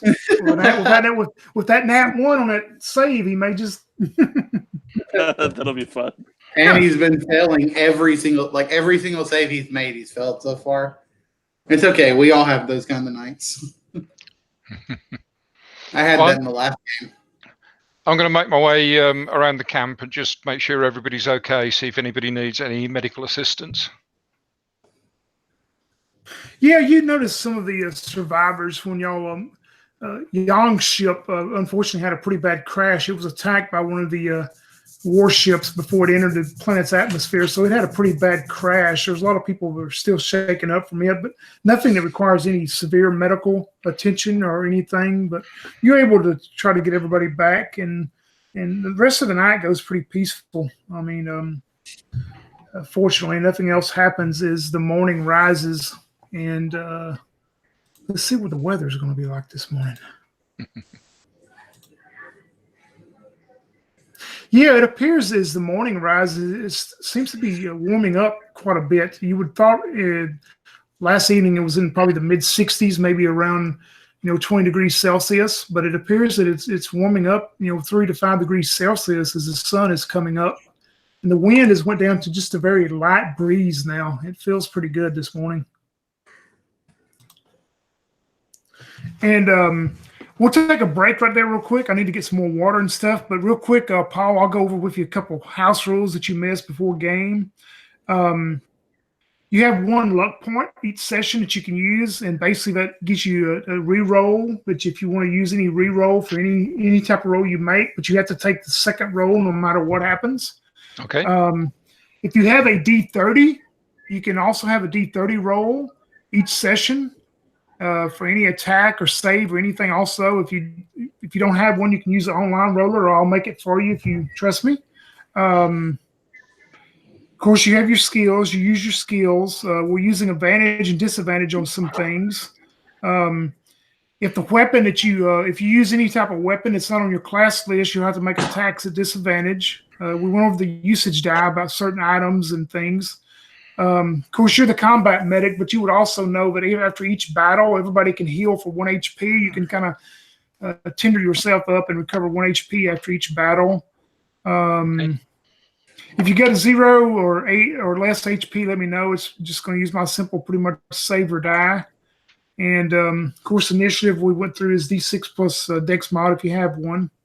And that's pretty much it. If anything else comes up, we'll go over it. We're just going to take it simple and easy. All the monsters, I'm using a chart based on by what area of the planet you're in right now. You're in the plains and grasslands, and I told them I've got I don't know, 7, 8 monster books laying back here right now. And if you run into something, I'm just grabbing one and picking something and go. If you run into some random encounter, but yeah, let's take us about a 5-minute bio break and water break, and we'll come back and go from there. Hey, sounds good. All right.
All right, I'm back.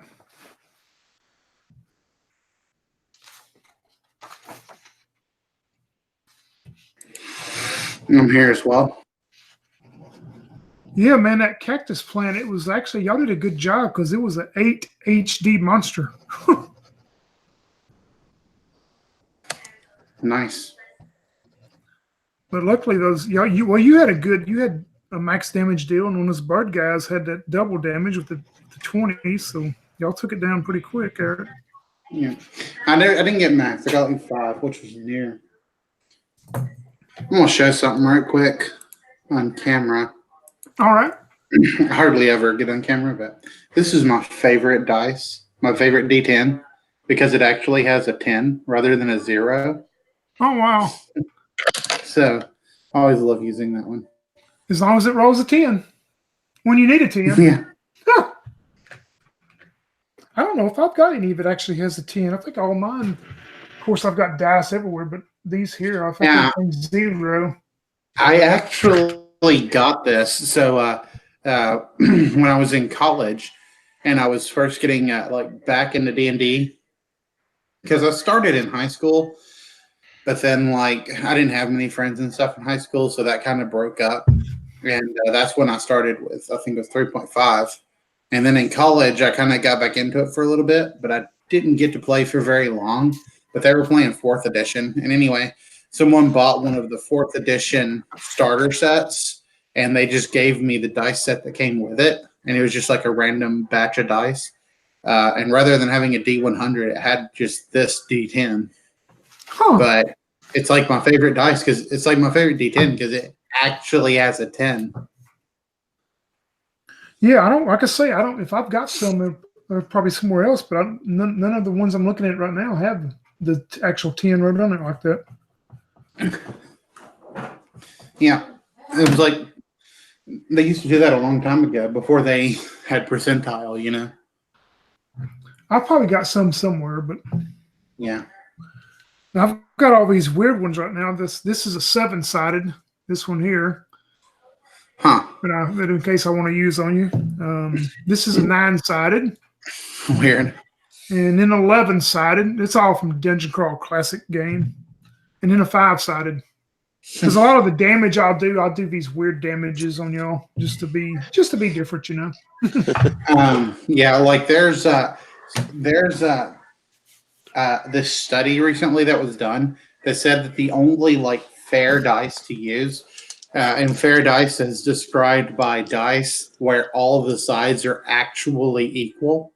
The only fair dice are actually a D4, a D6, a D8, and a D12. I think it is. That's it. Huh. Well, I know Those one are thing, the only man. fair dice. Those D30s, I mean, I don't know. This is a big one here. I've got some that are smaller, but man, I mean, listen to this. When you roll it, it never stops. Well, that time it did, but usually if you roll it, it just goes on and on before it stops. Yeah, I had a when in college I had a friend who actually had a D100, and like we loved, like he had a real like D100, and like we would roll it, and it would like roll and roll, and like what we would do, we had this little bowl we would roll it in, and it would just like roll around the bowl. It would like freaking like roulette wheel. Zoo, zoo, zoo, zoo, zoo, zoo, zoo, zoo. And like it would just take forever for it to stop. And then it was so funny because it'd finally stop and you'd have to look at it for like an hour. Like I think it's a 25. Yeah. Like it is so much easier. I don't have one, but I've seen them before. The D100s. I got a D50 somewhere. Yeah, I saw D100 before. This one time there was a Facebook post not too long ago, I think, and some guy said, "Whatever happened to D100s? I mean, are there actual D100s?" And my answer was, "Yeah, they were there back in like early '90s and '80s, and they just rolled and rolled and rolled away." Mm-hmm. They're basically like a ball. I mean, they're just basically like a ball. Yeah. They're like a ball, like or the one that my friend had. It was like a ball, and like it just had little indentions, like in the ball, like little cups. Yeah, I've and got also you could hear it had like beads or something in it because when you'd roll it, you could hear the beads in it go like skittering. I guess to help it roll better. I don't know. Huh. I've got a D22, or maybe to help a stop it. I don't know. D24. Oh yeah, I've heard of D24s before. Yeah, I got a D22 also. I don't know where that comes from, but it's a 22-sided one. I don't know. I want a D3. I've got some. Well, no, these right here I'm using right now are just it's a D6 numbered 1 through 3 twice. Yeah. But I've got some of the other D3 styles too, but I don't have any in this deal with me right now. Yeah. Cool. We need a D1. It's just Hey, I've got this. Let me see if I can find it. Yep, here it is. I can't stand it because it don't roll or if they flip. But it's actually got set up where you can do a D1. Each side has, you can come up with a D1, a D2, a D3, and a D4 on it. All the different deals on it. What's a D1? You roll it and you always get one? Yeah, but it's got that. It's got an actual deal on there, which is, yeah, I mean, it's silly, isn't it? It's like a Mobius strip or something? I don't know. They actually do have D2 that are like that. Like it's like actually like a square, and it has a 1 on one side and a 2 on the other. Like, why not just flip a coin? You can get all. I often say you can get all kind of different ones. Yeah. They make everything you can think of, just about. I guess. Are you back, Paul? Yep, I'm back. I've been you are? lurking for a Okay. few minutes. All right. Yeah, the rest of the evening goes pretty smooth. The next morning, John, your headache's pretty much gone. You're back to, if you can take away your disadvantaged stuff, you're back to normal as you. The next morning, there's some more bird cakes if you want to eat bird cakes, or or you. Well, I'll tell you what. Everybody, roll me a D6. If you get a 1 or 2, let me know. I got 5. 6.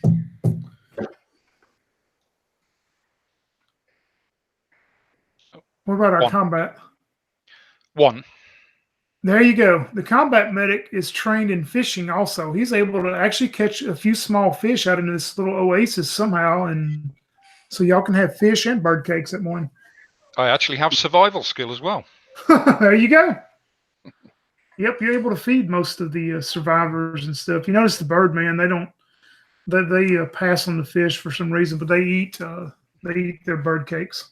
Well, I don't know if I'm going to actually catch any fish. I'll just teach people to fish, because then they'll be able to do that for a lifetime. You may need it on this planet. Of course, maybe if the Empire finds you, maybe they'll teach you also. Huh. Well, yeah, the next morning starts out pretty smooth. You hear some of the Birdmen start talking. They're not talking to you, Phoenix, or any of y'all, but they're just talking amongst themselves. But John, you start hear, you hear the chip, chip, chip, chip, chip, chip, chip, chip, chip. Yes, that is best. We will do our best and protect them. And you start hearing and understanding a few words they're saying, is whatever you're out of whatever slump you were in, and you're able to start understanding the words they were saying now. John walks up to them, holds up his hand, and says, "Bok, bok, bok, bok, bok, bok." And that actually translates to "hello there." Yeah, but two that you heard over talking, they say, "Your word you use, I believe, is morning." Yes, it is. It is what we call Sunstar. He nods to himself. He says, "Oh boy, what a terrible night." So, what's next? Where are we headed now? We should take you further safe into to one of our villages on further end. I'm sure the Empire knows about the crash of your ship, and they have probably sent their soldiers to investigate the crash. And if they have any what you would call hunters and trackers and skilled specialists, they were trying to locate you. Yeah, but what I don't understand is why would the Empire want to capture us? What use would we have for them? One of them, the one that has been talking to you, the other one's just been standing there kind of listening, not saying a word, but the one that has not spoken, he looks towards you and he goes, one word, slave. Yeah, I gotcha. Yep, he nods and turns around and heads off to join the group. As you turn around and walk off from him, the other one that was speaking to you most, you hear him mutter to the other bird guy. He goes, slavery is death. And he turns around to them and says, "Don't I know it?" I shall never again be a slave. I would rather die first. Phoenix, I didn't know you were a slave before. Yes, that is part of my past I do not wish to discuss. Well, all right. I'm not going to ask any more. Well, if you must know, I don't know where I was born, but as an infant, my family, I suppose, were killed on whatever planet we were on. And I grew up on a planet known as Rexcar 9. It was a cosmopolitan of sorts. They did deals all over the galaxy. And I was forced there to be a servant to the higher lords.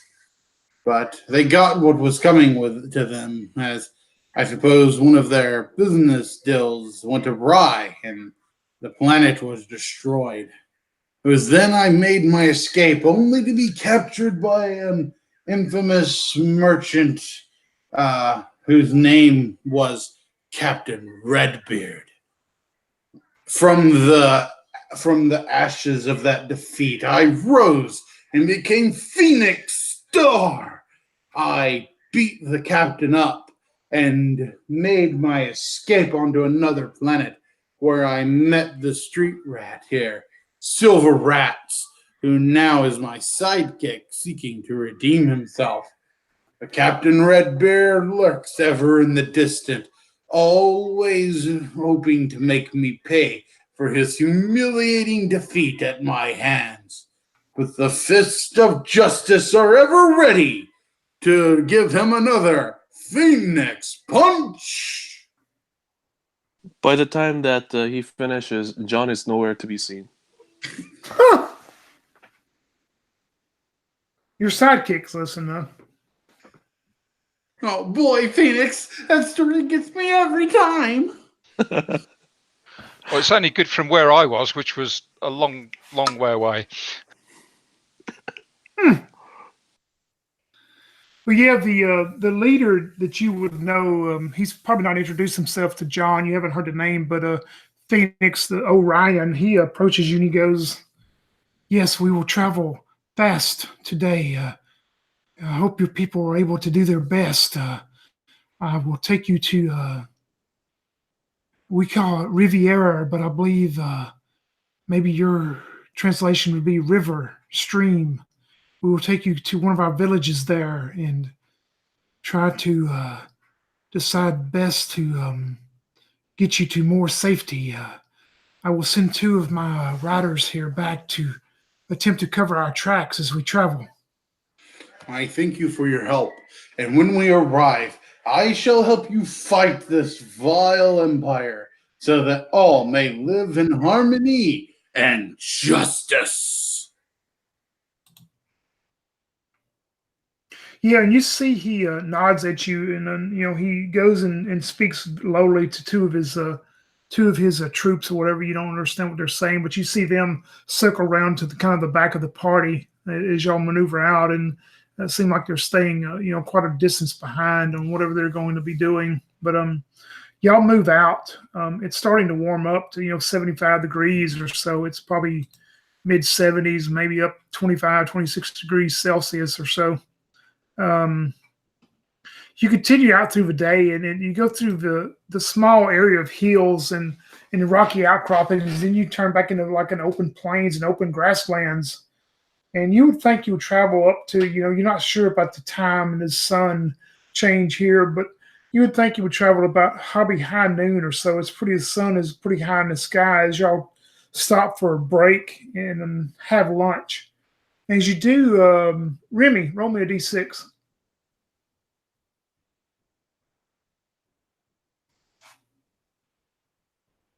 That's a 4. Yeah, nothing happens.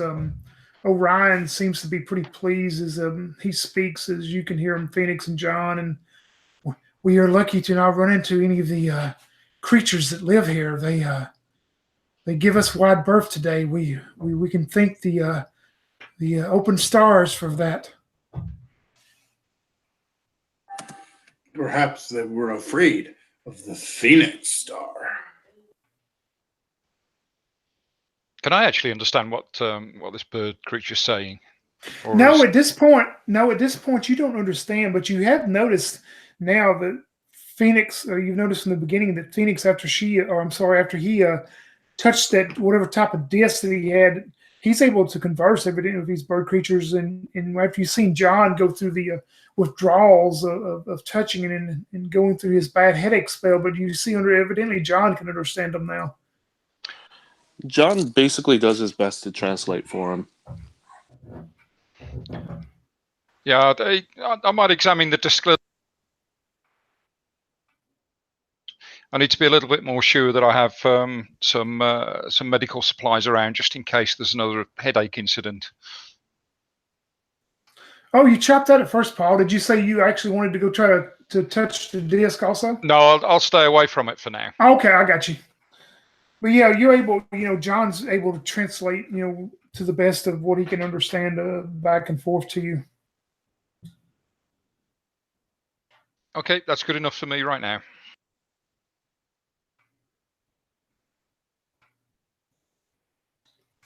After your break, you notice the two bird troops that had stayed at the back of the party. You notice that they had disappeared during the morning, and they come back, and they go and speak to Orion again in kind of quiet, hushed tones. Y'all would notice that. And then when you start maneuvering out again, going the direction of Orion is leading, they go back to the back of the party again, and then slowly take their time and fall out of sight to the rear of the party again as y'all maneuver on for the afternoon. And let's see, Phoenix, roll me a d6.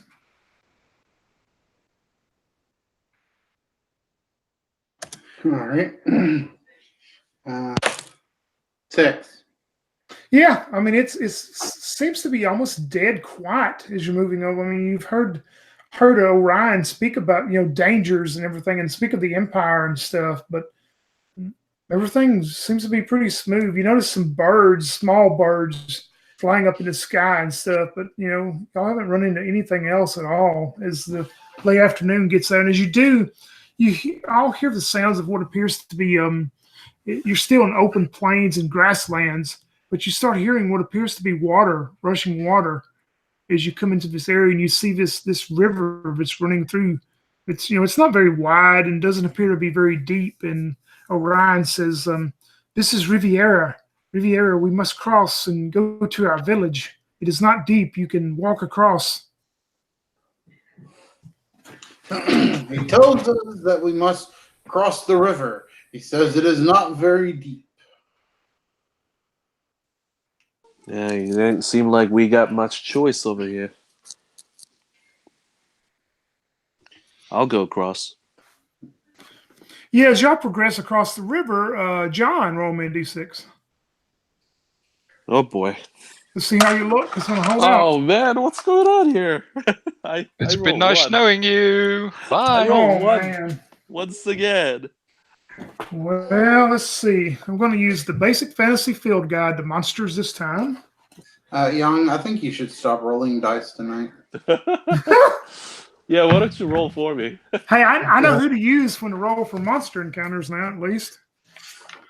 Yeah. All right, let me write down my little stats for him right quick. Oh, this will be an easy one. My kids spilled a dice tray before, and I lost like a couple of D6s. So I went to a dollar store and picked up like a 8 D6 package, and that's the one that I'm using right now, and I'm rolling like one every single time. Yeah, no, those things are not going to be balanced. I promise you. Yep, you better, after this game's over, you better throw them away. Yeah.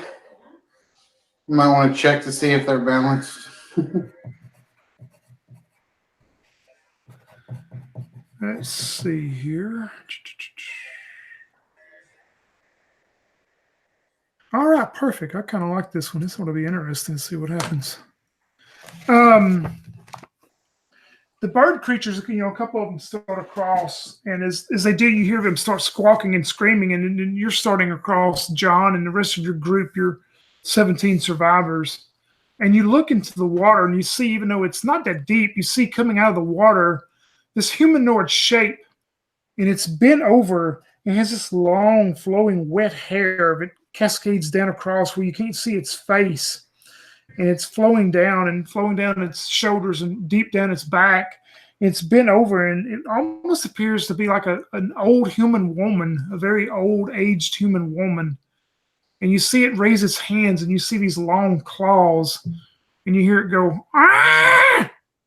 As it starts floating just above the water, running straight towards your group. So we will roll initiative. D6 plus Dex if you have it. What did you get, Remy? Sorry, just coughing there. Initiative 5. All right. I am going to bump you up to 6 though, because the creature got a 5. What did you get, John? I got 5 also. I'll bump you up to 6 then. And what about Phoenix? 1. Oh man. John and Remy, we'll say this creature's, 30 feet, 30 feet in the water away from you. And I could say it's not running through the water. It appears to be floating just a couple inches above the water level as it's just moving straight towards your group real fast. What would y'all like to do? John swears. He says, shit, once again. he trains his crossbow at it and fires. All right. I'm going to unhook the mono axe and ready myself. I'll try and put myself in between the creature and the rest of the party. All right. But of course, John. out of John's line of fire.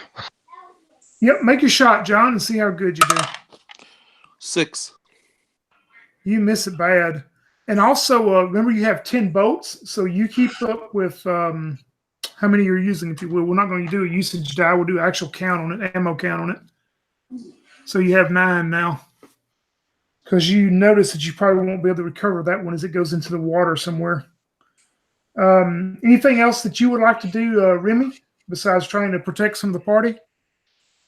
Not at this stage, no. All right, perfect. The creature had a 5, so it is going to move. Let's just roll random and see. Yep, it's going to move towards you, John. Oh, man. When it shot at it, yeah. So it moves towards you, and as it raises its face, you see almost a human-like face in a way, but you see the mouth is just full of like these gills and things, almost fish-like and stuff, but it's got the human appearance of these deep green eyes and almost a humanoid forehead and nose, but it just runs straight across the water towards you and lunges out at you. Whew, a 19 on the die is definitely going to hit. Yep. You will take 3 points of damage, and also as these claws just rake into you, make me a save. 9. That's a fail. Yeah, as these claws rake into you, I'm gonna use my luck. You want to use luck and reroll? Yep. Okay, reroll your save. That's perfect. And I rolled 12. That's a fail also. Oh man. Yeah, you try to fight this off, but these claws just rake into your body through your skin, and you just feel your strength start draining. Drop your strength down by 1 point. Whatever your strength score is, drop it down by 1, and you'll take the 3 points of damage from this creature. Okay. And we are up to you, Phoenix, as you see this creature just rush across the top of the water and jump onto John. All right. Phoenix is gonna jump in and try and rescue his compadre with a Phoenix hit. That's a 12 to hit. A 12 misses it. What are you using? Right. What weapon? Are you moving up to melee? Yeah, you're moving. Okay. Yeah, you miss it though as it moves out of the way. Yeah, so I jump up with a Phoenix punch, but as I lunge in, it hears me and flaps back and misses my punch. Yeah, and your bird friends, they had a 1 again also. They don't roll very good on initiative. They you see a couple of them lower these carbine old style carbine rifles and start shooting at it. And one of them is actually going to hit and do some damage to it. The other one misses. You hear Orion yell out that he's trying to get his troops together and also trying to help some of your survivors on across or back out of the water is what they're going to do. But 2 of his troops do take fire. One of them hits. We're back up to you, John and Remy. And we'll start with you, John, since the creature's on top of you. Do I need a turn in order to reload my crossbow? No. I'm going to say no. We'll just go with it. Okay. Yeah, he's going to train his crossbow at it and shoot it one more time. Natural 20. Woo, all right. Roll double damage then for your. Okay, just multiply it by 2, right? 1d6? Well, now you can roll 2d6 and just add them together. Be fine. Gotcha. That's only 3 points of damage. Yeah, you take some more out of his thing as it kind of lets out a scream again. Remy, you see him make contact with it, but it's still standing there. Okay, I'm going to close on it and hit it with the axe. All right.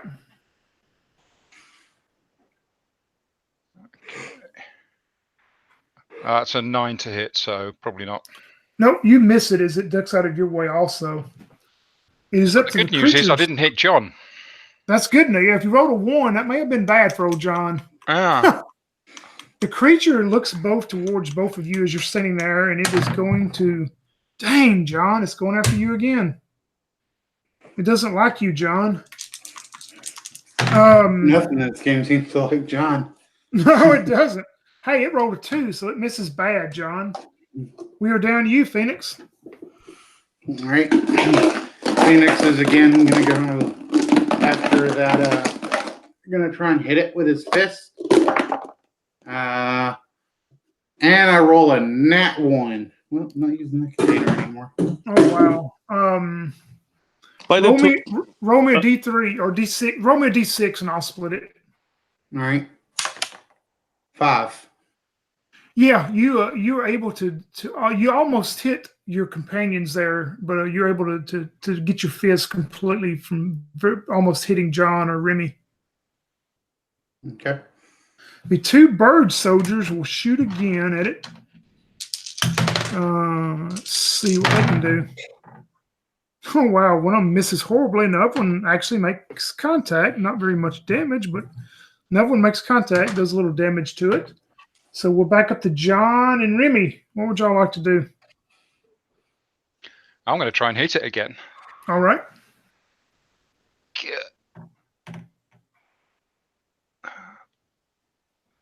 14 this time. A 14 will hit it. And 5 damage. Oh wow! Yeah, you do a lot of damage to it. You see it fall back down in the water. It seems like it's been hovering like just above the water level, but it just starts falling back into the water, and it lets out a yelp and a scream again. But it's still standing. I'm sorry, John. Over to you, John. John's gonna use his athletics, and he's gonna choke it. Let me read athletics. You're going to try to grab it into grapple and choke it. Yep. Let me see how we want to do this. If we want to use that or just use a...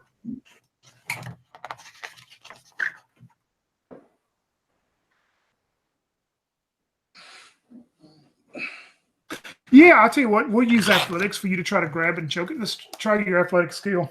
So athletics, I only got 1 rank. So do I roll 1d6? You'll need a 1 out of 6 then. Okay. I got 6. Yeah, you miss it bad. You tried. The creature, who appears to be very severely injured, knows nothing but to fight, of course, not knowing what this thing is. It is this time going to lash out towards you, Remy. Let's see what it does. It will hit you with a 17. You will take 4 points of damage as these claws rake into you, And you can make a save, or if you want to use your luck if you fail, you can do that, but make a save for me. I will not make a save. All right, do you want to use your luck and reroll your save? Sure, why not? All right. Nope, I will not make that save. Drop your strength. Refuse. Yep, drop your strength score by 1 then, as you just feel this stuff entered into your blood system, bloodstream. Darn. I really dislike this thing now. I mean, I disliked it when it was attacking John, but I hate it even more. You really don't like it now. Phoenix, you see this thing still standing, even though it appears to be severely injured, and it just took a big chunk out of Remy. Can I attempt to punch it again, I guess? Yeah, whatever you want to do. Yeah, I guess that's what I'll attempt to do, is I'll attempt to punch it. So, I miss it. All right. We were back up to John and Remy, as this thing is right on top of you, Remy, so you can go first. Okay. 17 to hit and 7 damage. Tell me how you utterly destroy it, because it had 1 HP left. Oh, I think I'm going to go for whatever passes for its neck. See if I can take its head off with the mono axe. You can. The mono axe cuts straight through the neck as it falls into the water. As it does, the stump of the neck almost starts self-cauterizing as you hear it sizzle and stuff of whatever acid and crap was in it. But it is down for the count, it appears to be. And of course, the body falls down just a few seconds after the head has gone. Exactly. There does not seem to be any other threats as your group is being escorted by Orion and some of his other soldiers across the waters. Seems to be out of danger now. I think the biggest threat to us at the moment is John rolling ones. John, I rolled a 1 that time.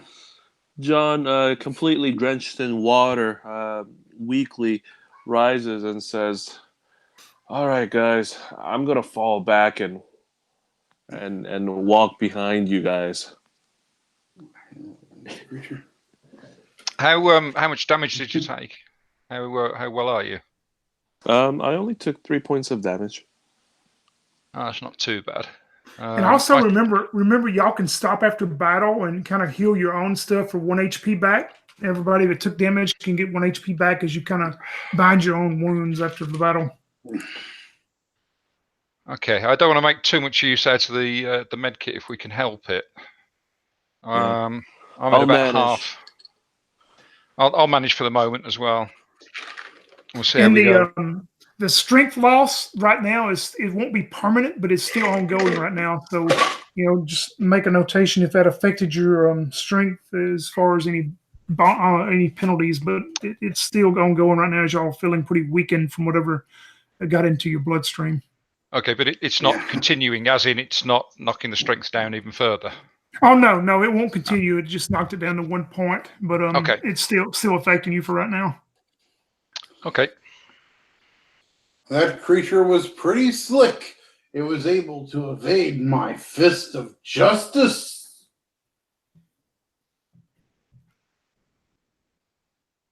You see Orion approach you, Phoenix, and he says, "That was the dreaded river hag. She hides and waits for prey. I told you, dangers of everywhere." Yes. Not worry, my friend. I will keep you and your companions safe, as you keep me and my companions safe. Hey, Orion, how about you share some of your weapons with us? When you say that, he looks kind of puzzled at first, and then he understands what you're asking. He goes, We do not have spares. We only have what we must use against the Empire ourselves.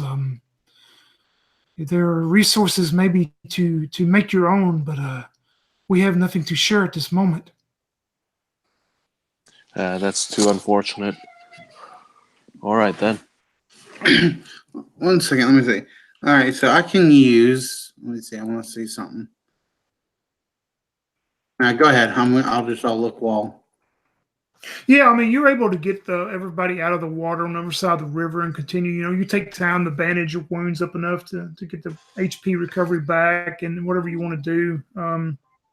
No other threats All come out right. of the river or around the river. So, yep, go ahead. Says I can use energy slings. Could I maybe take, I don't know, maybe some of this rope I got, or some of this rope, yeah. Maybe like take some twine of it and like maybe try and find like some leather or something someone has and make myself a sling and then pick up some of these rocks to use as bullets. Yeah, like just a regular slingshot. Yeah, just like a regular like David and Goliath type sling, the kind just a you. regular slingshot with a. I've got some silk here that could be useful for a sling. Should be strong enough. Yeah, that'd be great. Yeah, And then what you're going to use? Do you have what skills do you have that would apply to that at all, if any? I don't know. You said that we could try and make our own, so that's my Yeah, idea. you can, but I was just asking to see if it would give you any bonuses, if you had any skills that would apply to maybe give you a bonus too. I have athletics, I have interaction, and I have medicine. I mean, I maybe could use interaction to try and like borrow some stuff from some good supplies from some people or something. Hey, Phoenix, it seems like you're trying to make something here. Weapons? I can help you with that. I've got survival, so that might be useful as well. Same here.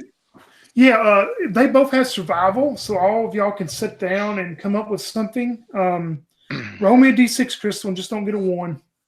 Okay. 5. Yeah, you're able to, all three of you, and maybe some of your other survivors are able to sit down and you're able to come up with a regular slingshot to do a d6 minus 1, we'll say. Okay. Damage, but yeah, you're able to pick up a handful of different size of river stones and rocks that would do some damage. We'll give them a usage die. Let's give them a d6. All right. For now is what you've got. All right, you d6 worth of slingshot. Got it. Yep. Could I try to pick up a stick and make it sharp so that I could use it as a spear? You can, but not here because there's actually not any trees. This is pretty open plains and grasslands. There's not any trees or anything you would think would work good enough for a spear. But you can definitely try it later. Did you say we were in a rocky area? Yeah, it's kind of rocky and part rocky and stuff, and also mainly the grasslands again. How about like a flint knife? Could he make like a flint knife? A hand axe, like a caveman hand axe or something? Well, the only problem is, what are you going to use for the actual handle? Because there's actually no native wood here. He's actually going to wield a very sharp rock, I guess. Yeah, I mean, you can make, like she says, you can make the flint part of it. You could probably sharpen one out or whatever. Just roll me a d6 and please don't get a 1. Huh. I'm going to use a different d6 this time. I got 5. Whew. Yeah, you're able to work on it enough. Maybe, you work on it while y'all taking a break and work on it while you're traveling, continue your travels. But we'll say the same thing. Everything's d6 minus 1 on that.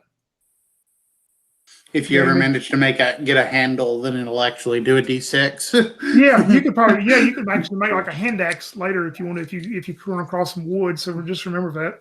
Cool. Or for the moment, you can always chip out like a knife or something like that and wrap some of this silk around it for a handle. That exactly. Perfect. Yeah, that would be great.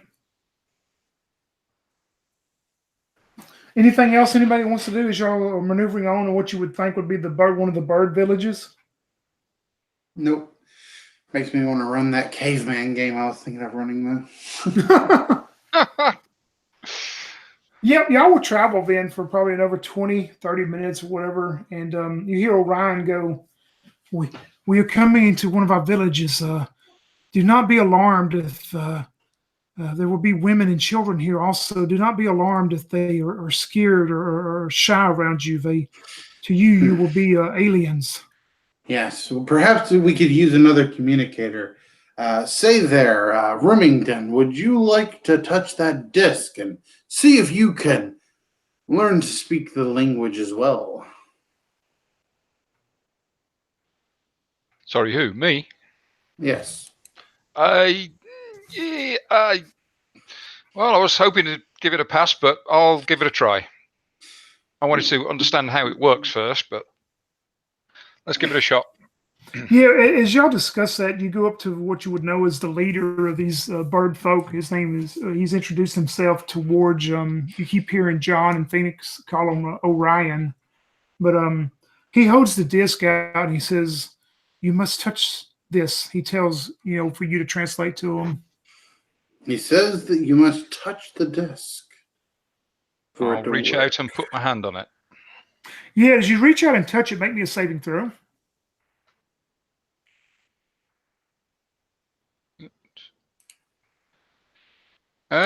Probably not.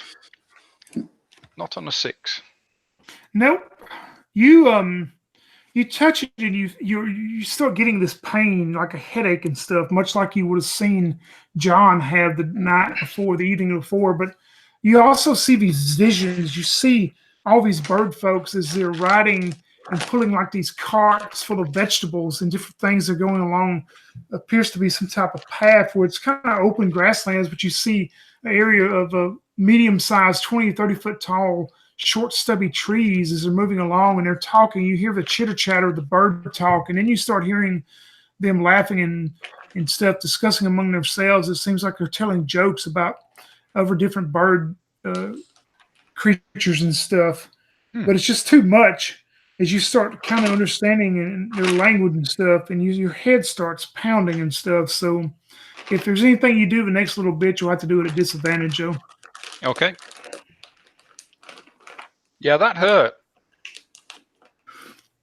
As you say that, Orion looks towards you and he goes, "The pain will go away." And you understood what he said. What? That's incredible. I've got to understand how that thing works. It is a gift from the stars. There's nothing that you will probably ever understand besides that. Fair enough. For the moment, as long as it works and we can understand one another.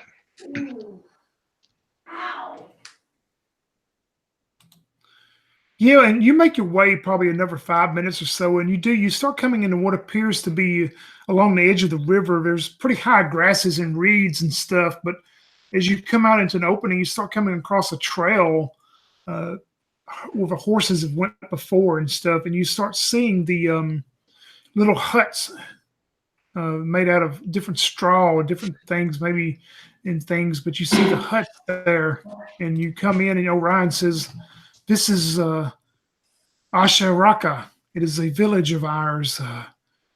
As I say, you will be treated well, but do not do anything to scare. They may be afraid of you at first until I explain." You may need to help us out with some of the local customs, but we'll try and be as restrained as possible. You burning something? You smell like plastic burning. Hey, boo. Sorry. That's fine. But yeah, y'all make your way into this village, and sure enough, you start seeing some of the bird folk, and some of them are, you can tell they're female, and some of them are small, younger children. As they start seeing your group come in, and you see what would appear by an older one by the feathers and stuff, probably an older age. And he comes out to where Orion is, and they start speaking amongst themselves, and you can understand what they're saying, and you hear the old one go, "Empire will come looking." And Orion goes, "Yes, but they will not stay here but for a day to rest. We will continue on, and we will take them to the forest. The forest can help them. They can." The older bird, which you would think probably is the village elder here, he goes, "You will bring doom, though. Doom will come upon us. Nothing but doom. The Empire will destroy everyone." And Orion goes, "I sent my best 2 back. They are covering tracks the best they can. You know nothing. You will tell nothing." We will leave tomorrow at first light. As you understand, this conversation is going between them.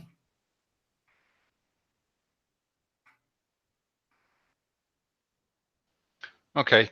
How many are in the group? I think you said it was 17 overall. Yeah, there's 17 survivors, including you and your companions. There's 17 total. I'll start making my way around and just check to make sure everybody's okay from the journey. Just let them know that they'll need to get as much rest as they can because we're going to be leaving at first light again. Yeah, everybody's usually just road weary, you would say, from the travels and stuff. Y'all pushed yourselves pretty good today, but yeah, everybody's okay. Nobody needs any kind of medical attention or nothing. Everybody seems to be pretty, almost in a little bit better spirits now, it would seem. The bird people, they start preparing meals. You have meals of fish and appears to be some type of vegetable stuff that they cook, and it actually all tastes pretty good.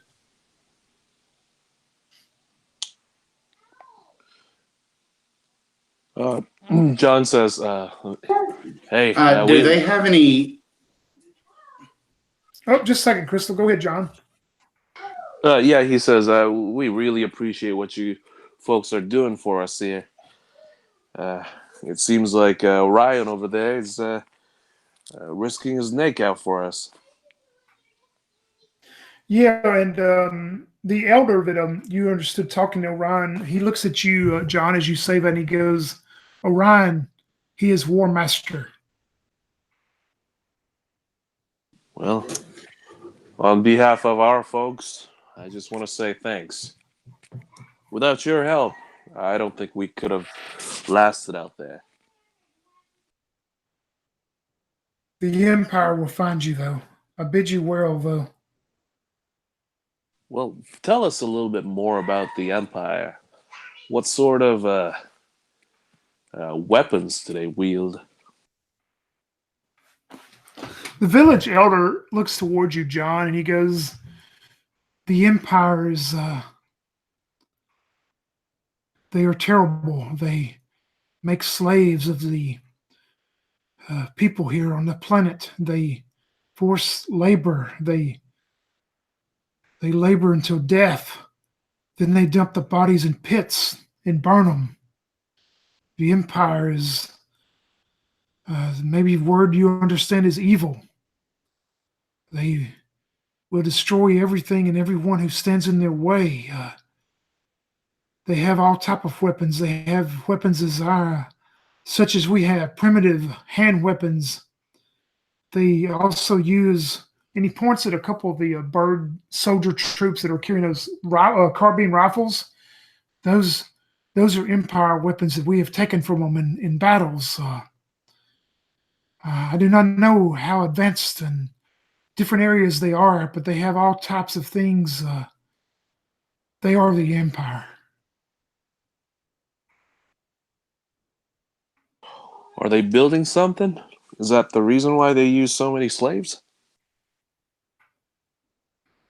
I do not know. I cannot answer that question. I do not travel out of this area. I only know what is told to me from other of our species and different species that travel and tell me that. I do not know what all they build and do. Do you know where they take the slaves, though? They have, understand the word is city. They have large cities, vast cities, and they use the labor there. On other parts of the planet? Yes, the planet is vast. How far away is the nearest city? Who I cannot describe in time that you would understand. Maybe the vast city would be weeks away from here. There are small villages, bigger than ours, of course, but the Empire rules in very many places. I understand Orion advised you come from the sky. Your ships have crashed on my planet. The Empire will know.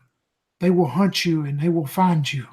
But I bid you well. I hope they do not do things to us for helping. Well, it seems like if we rest up overnight, we will be on our way at first light, so we'll be in the village for as little time as possible. Yes, we will give you sustenance, food and water, and things to take with you, to provisions to help until you reach you will go to the forest. There is good help in the forest. Is there a ship that could take us out of this world in the forest? When you say that, he walks out and he looks and he points down to where the river kind of flows at the edge of the village, and you see him point to some very crude boats that they had probably made their selves with reeds and stuff. And he says, "These the only ships we have."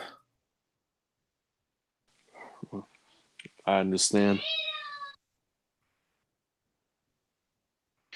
You said there was help in the forest. What kind of help? The forest is full of good good creatures, good species, much like us, but they have resources we do not. Do you know of any of them? Can you describe them to us? Some of them that might help us, for example. They come in many sizes and many shapes. They would be maybe to you small animals, things that you would be familiar with, but they walk as you do, and they walk as we do.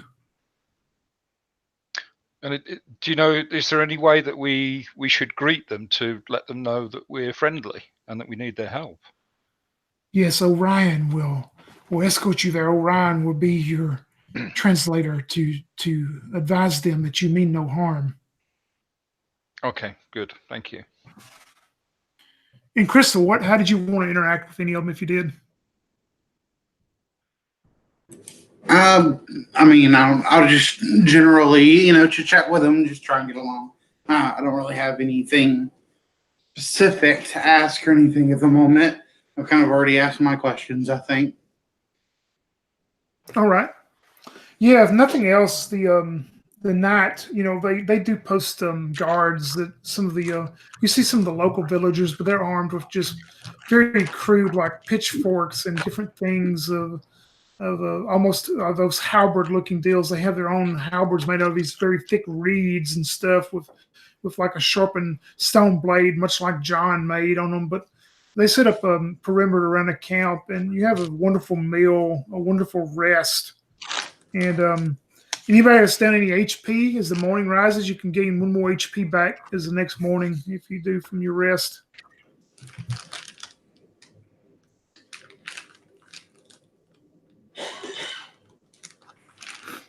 They will give you provisions to take with you. And Orion says, we have travel. We have many days travel until we reach the forest, but you will find resources. Yes, that is your word. Resources and better assistance in the forest. That makes sense, as our species were once monkeys. The forest should be quite adequate for us.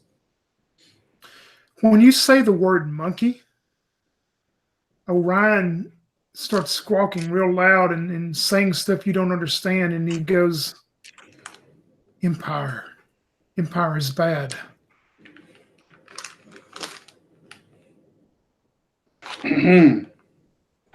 I see.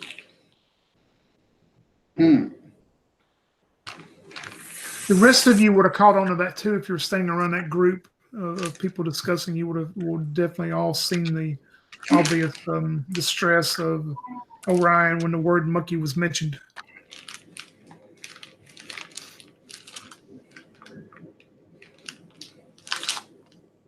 I'm off checking the rest of the group, but I probably caught some of that out of the corner of my eye. I can see he's obviously distressed. Don't know why. I don't know about Phoenix over here, but I'd say my ancestors were no monkeys.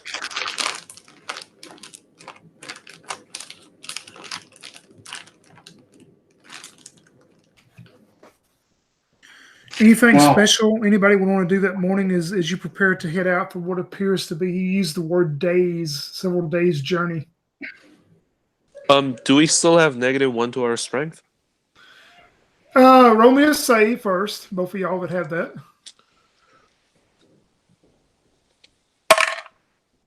Nope. 3. Nope. Yep, you're still, if you both failed, you still have the -1 for now, for today.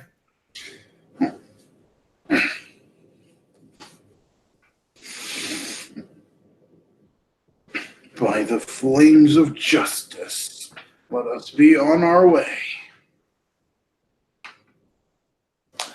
Orion leads out with some of his troops. They're refreshed, their horses are refreshed, and you lead out onto a journey.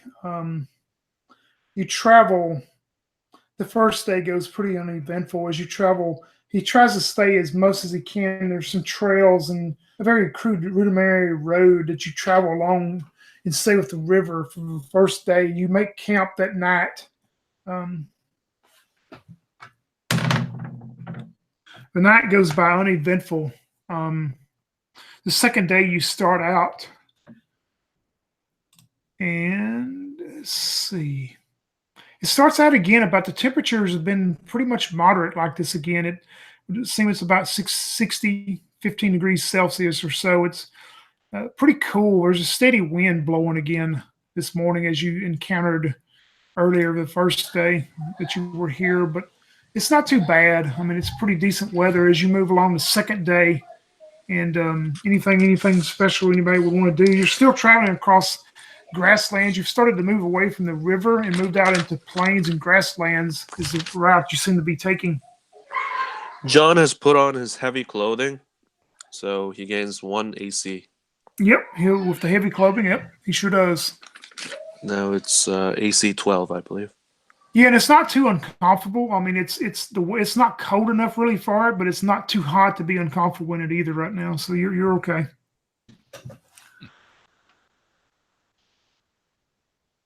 The second day, as you prepare to camp, Paul, roll me a d6 for that night. Okay. 3. Yeah, it goes by pretty uneventful. The night does. I mean, everybody's able to rest, and they've sent plenty of rations. You would notice that some of the soldiers that are bird soldiers have went out during the afternoon, and they come back with what appears to be almost in your world would be like a rabbit. They come back with these creatures that have these long, stretched out legs, and they cook some of them, and it tastes like chicken, of course. But the night goes by uneventful as you start out the next morning, and Orion comes to you and he says, well, our travel has went well. I believe we will be there. Hopefully the next day we will be at the edge of the forest. How are the rest of the group holding up? Yeah, and by the way, if you still down HP, be sure and add one more for the next morning. As the next morning you get one more HP back if you're still down, any of you. Do a save for strength. Yep, so thank you. Save for strength, the two have got the strength damage.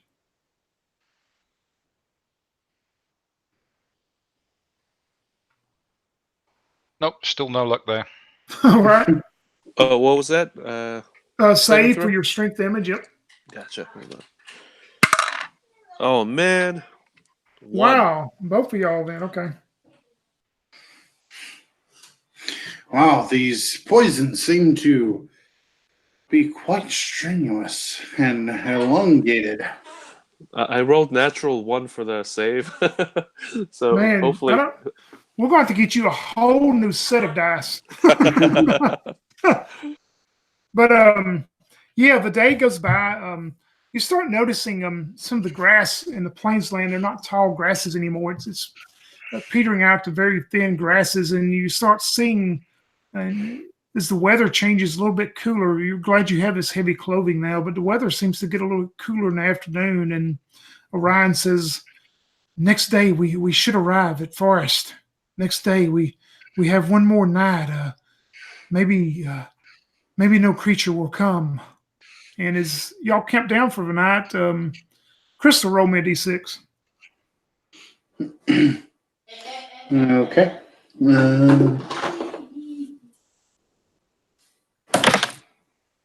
1. Oh no. Well, let's see which book we're going to use this time. Did you borrow Young's dice? Yeah, I did. This time we're going to use the Creature Compendium, the Old School Adventures from New Big Dragon Unlimited. And has BX stats and 0E and 1E stats. So let me see what I want to use on y'all. It would fit the area. I think my luck is getting to be contagious here. Oh, this is perfect. I turn to something that is just, this ought to be funny. Well, it was nice playing with all of you. And I enjoyed this time. You know, I'm really surprised that John is still alive. Yeah. I was just recovering my hit points as well. Is this going to be like funny hilarious or funny, oh my god, we're all going to die type funny? Well, I mean, it's definitely a threat, but it's going to be funny when I show you the picture of them and describe them. You're probably going to laugh, but it can definitely be a bad, especially for John, the way he rolls. All right. Let's see. Can y'all see this picture of these little bouncing mouth balls there? Yes, I know what those are. No, you don't know what these are because this is creatures. Do I not? No, you wouldn't know these at all. Yeah, that's not funny. But you see, they look the familiar. night. Well, they will look familiar, but they're made up from the guy that he made them up. But anyway, you see these things they're floating though. They're not bouncing. They're floating across the sky and the air as you're set up that night, and they're moving in on the wind. And you hear a couple of the bird soldiers go, "Right, we have right." It seems like they're saying the word "right" in your language. So we'll just roll initiative. Everybody roll initiative. What'd you get, Remy?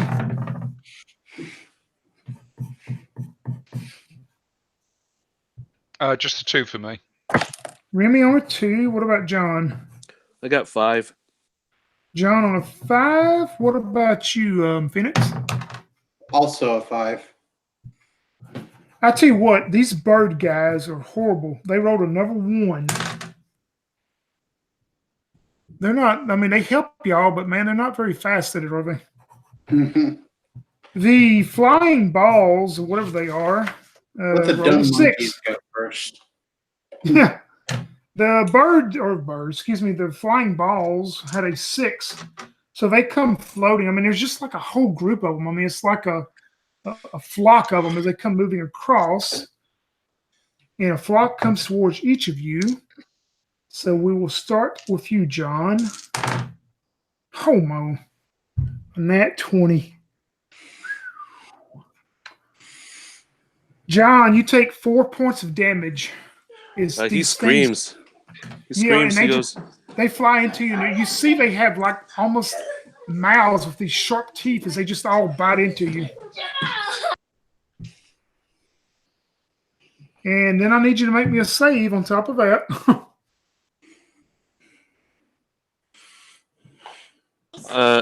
I need to roll save?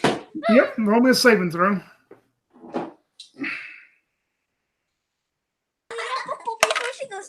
I got 14. Oh, this time he makes it. Whew, that's good. Yep, just take the 4 HP damage. Remy, a group comes towards you, and like I say, as they approach, they seem to probably be about 8 or 10 inches around each, and they're like dark black, dark gray, almost look like they're made out of some type of rock, but they have this mouth, almost humanoid mouth, with these sharp teeth as they try to bite into Remy. Hey, they're going to miss with a 7. So they miss you, Remy. Phoenix, a group comes towards you. A 12 will hit you, and you'll take 3 points of damage and make me a save. Okay. 1 second. I'm going to go back to using my online roller. I failed my save. All right. Nothing happens right now, but just remember that you failed it for now, and let me write me a note that you failed it also. All right. Goodness gracious, great balls of fire, that bite hurts. And speaking, we were up to you, John and Phoenix, because y'all are on 5. So whoever wants to go in your group. There's a group on each of you, and seems like there's been a couple groups disperse out to some of the other people too, but we'll come to that in a minute. The bite hurt so badly that I can't even think about trying to punch one of these balls as I rolled up 2. All right. Yep, you miss yours then, Phoenix. What about John? What do we have nearby? I mean, what kind of terrain are we in? You're still in kind of open grasslands. The grass is not very thick or tall. It's just a couple inches tall, but it's pretty open here.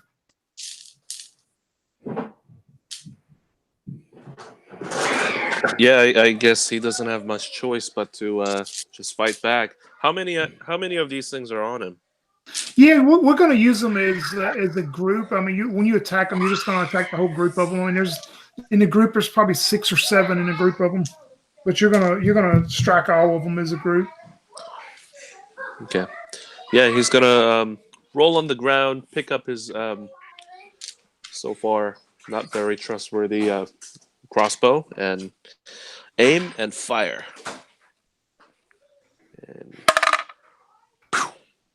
And I roll. What was it? 11. 11 misses them. So knock off another bolt that you just lost. 11 will miss them. Remy, I guess we were down to you as a group of them on you now. Okay, I'm swinging the axe. And that's an 18. Oh, yeah, that hits. And max damage at 8. Man, tell me how you swing through this whole group of them, but you drop the whole group of them on you then. They're all gone. Oh, I'm just going to do one massive sort of swing from right to left. Cleave all of them in 2 as I go through and follow through down to the ground. Yep, they are gone. I mean, you see no more around you. You see some of your other survivors and some of the bird guys that are fighting some and stuff in different areas. And of course, you probably see John and Phoenix. But we go back to the bird guys now, and they're 1. They're going to try to shoot and attack some of them. Hey, they do pretty good. They knocked down some groups of them. Both of them. One of them had a nat 20. The other one had 18. We go back to these creatures. The ones that are on you, John, are going to miss you for 6. The group that's on you, Phoenix, a 19. You'll take 1 point of damage. You don't have to make a save this time. Just take 1 point of overall damage as they bite into you. Okay. We go down to you, Remy. What would you like to do? Seems to be no threat around you right now.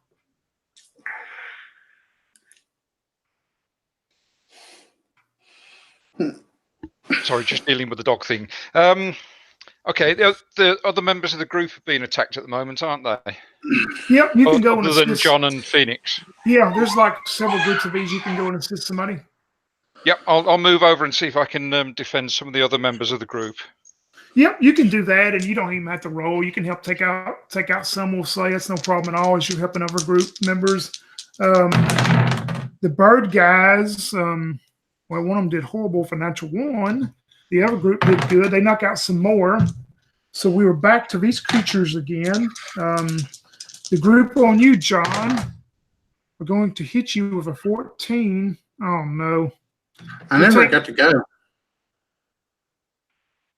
They hit me for 1 damage, and then I never got to go. Oh, you didn't go a minute ago? We'll go then real quick on your group. I'm sorry. Okay. It doesn't matter. I rolled a 4. All right. John, the group on you hit you with a 14 for max damage of 5, so that's probably going to drop you.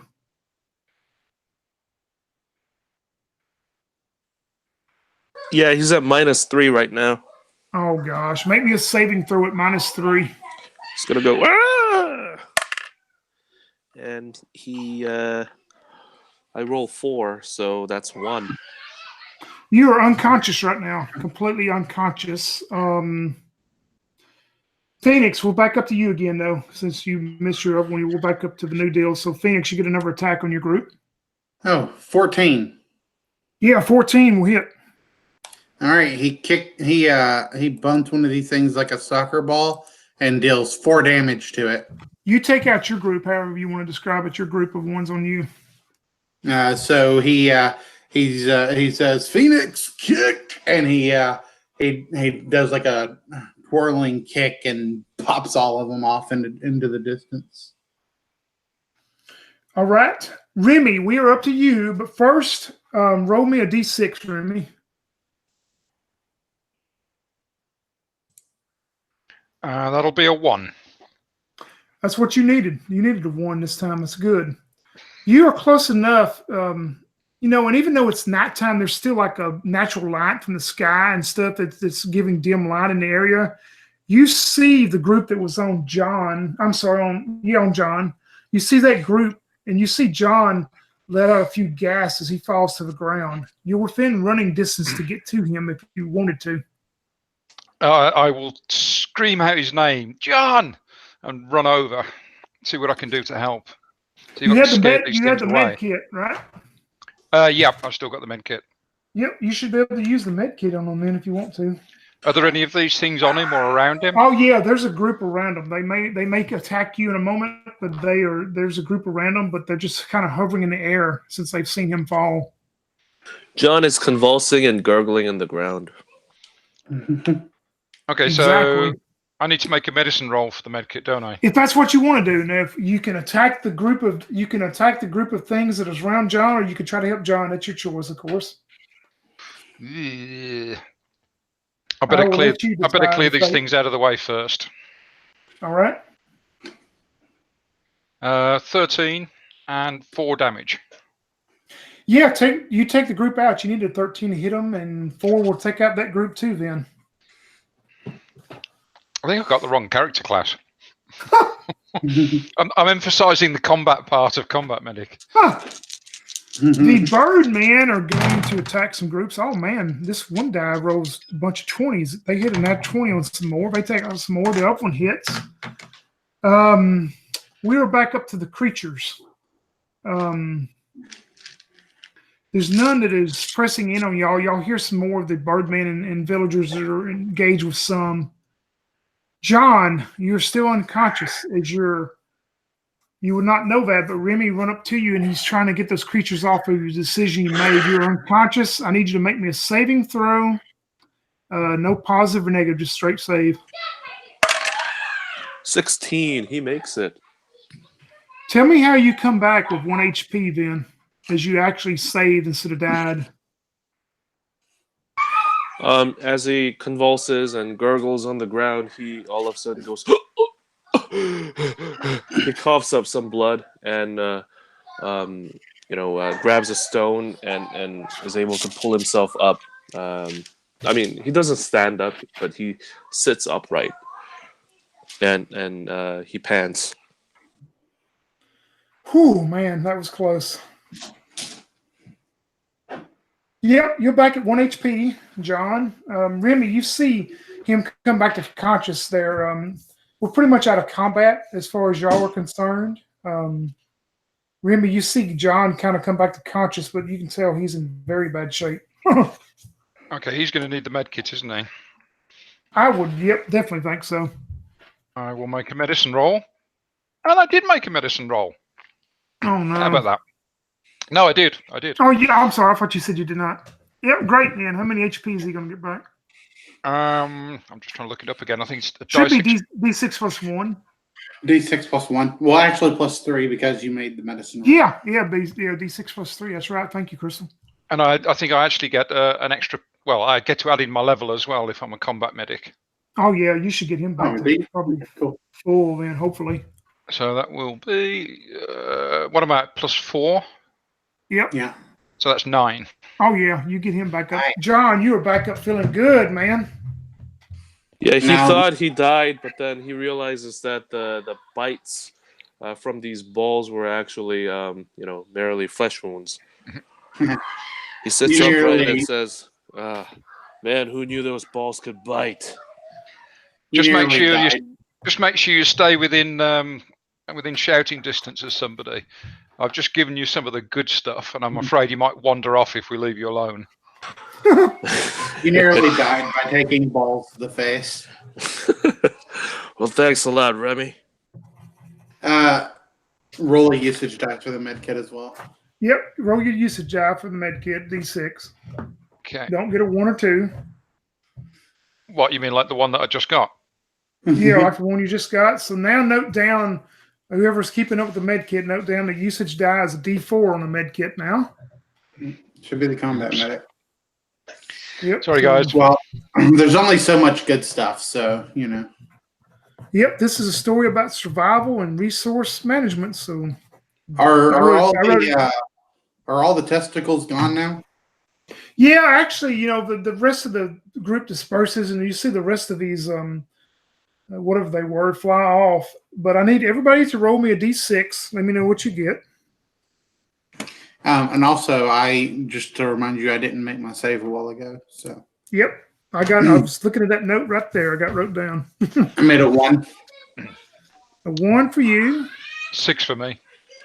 All right. 4 for me. So 11 total between you three. That's going to be half to 5. You have lost 5 of your companions that were bit by these things that died. So y'all are down from 17 to 12 survivors now. I hope our backup characters are in those.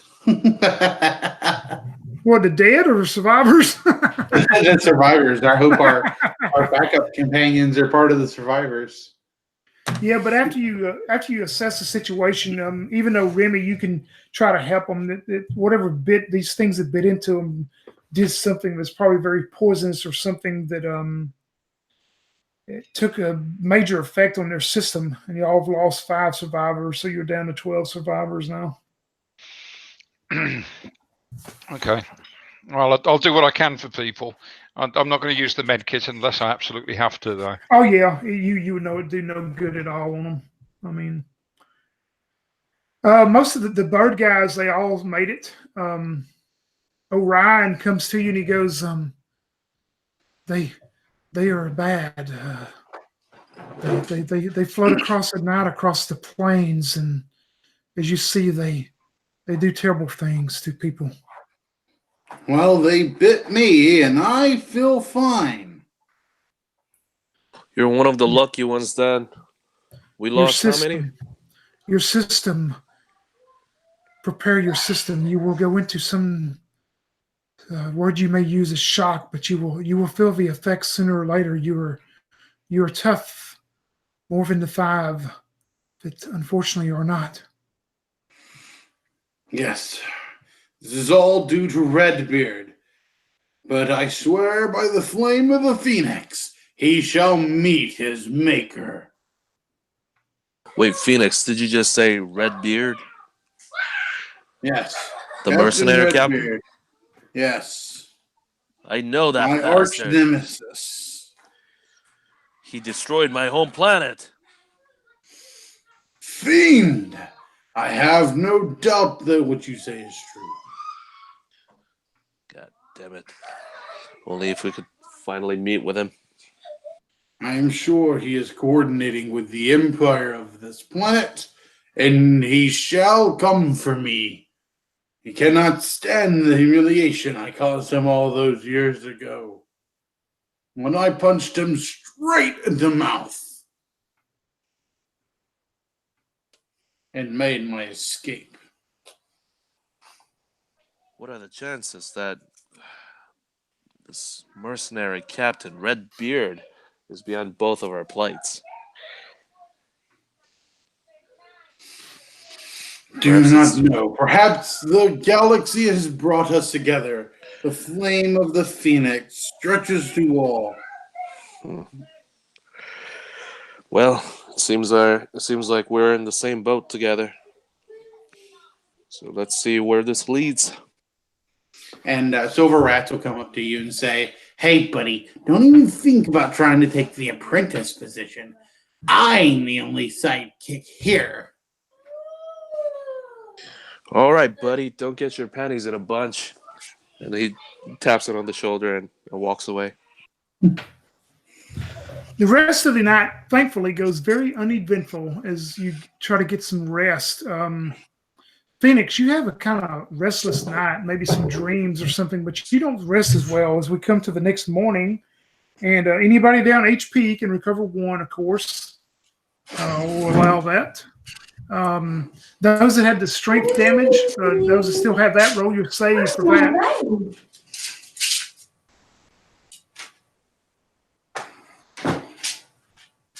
There he is on the TV box. Paul, you and Yang, did y'all still had the strength damage, didn't you? Yeah, we did. Yep. Yep, just roll a save for me. Let me know if you make it. You got it. Do I need to roll a save from the balls? I'm fixing to get to you and tell you what happened to you. I got Okay. 5. I failed. Yep, I'm Golly. consistent as well. Wow, y'all still have the -1 then. Crystal, you wake up Phoenix, you wake up the next morning and you feel horrible. I mean, your whole body and stuff just starts racking with pain. So yeah, make me a save. Okay. Which has not been going well tonight. No, it hadn't. I have failed as well. Oh no. This is not. You might need to bump us up a few levels, Tony. This is not going to be good. No, it's not. You will lose 2 points to your Constitution then. So lower your Constitution by 2. If that affects any HP, you do that yourself. If it does, if not, it's fine. But yeah, you feel horrible. I mean, you just feel. I mean, your whole body's just. I mean, you got like flu-like symptoms. You feel horrible with no energy or anything. Oh, I am afraid that I may not be of much assistance today, comrades. Perhaps Silver Rat here will be of good use to you all. But I feel I must rest. Remy, is there anything that you could do for him? I can try. I'm not going to use the med kit if I can help it. Yeah, I think so. I will try medicine. I would stop you from doing the med kit for sure, because whatever he's suffering from appears not to be any type of physical deal that would require a med kit. But yeah, you can make a medicine roll and we'll go from there. Oh, sorry, couldn't make it. Yeah, after you start kind of diagnosing what's going on, and you see the symptoms that Phoenix is going through. I mean, it's something very foreign and alien to you, whatever, and then you probably put 2 and 2 together and figure out whatever it is was probably caused from that. And Orion would come up and also tell you, your system is strong, but you will be very ill for some time. You must use your rest as much as you can, friend, or your body will shut down. Yes, I will make sure to rest as much as I can. And I thank you, medic, for your assistance to me, and I shall rest now.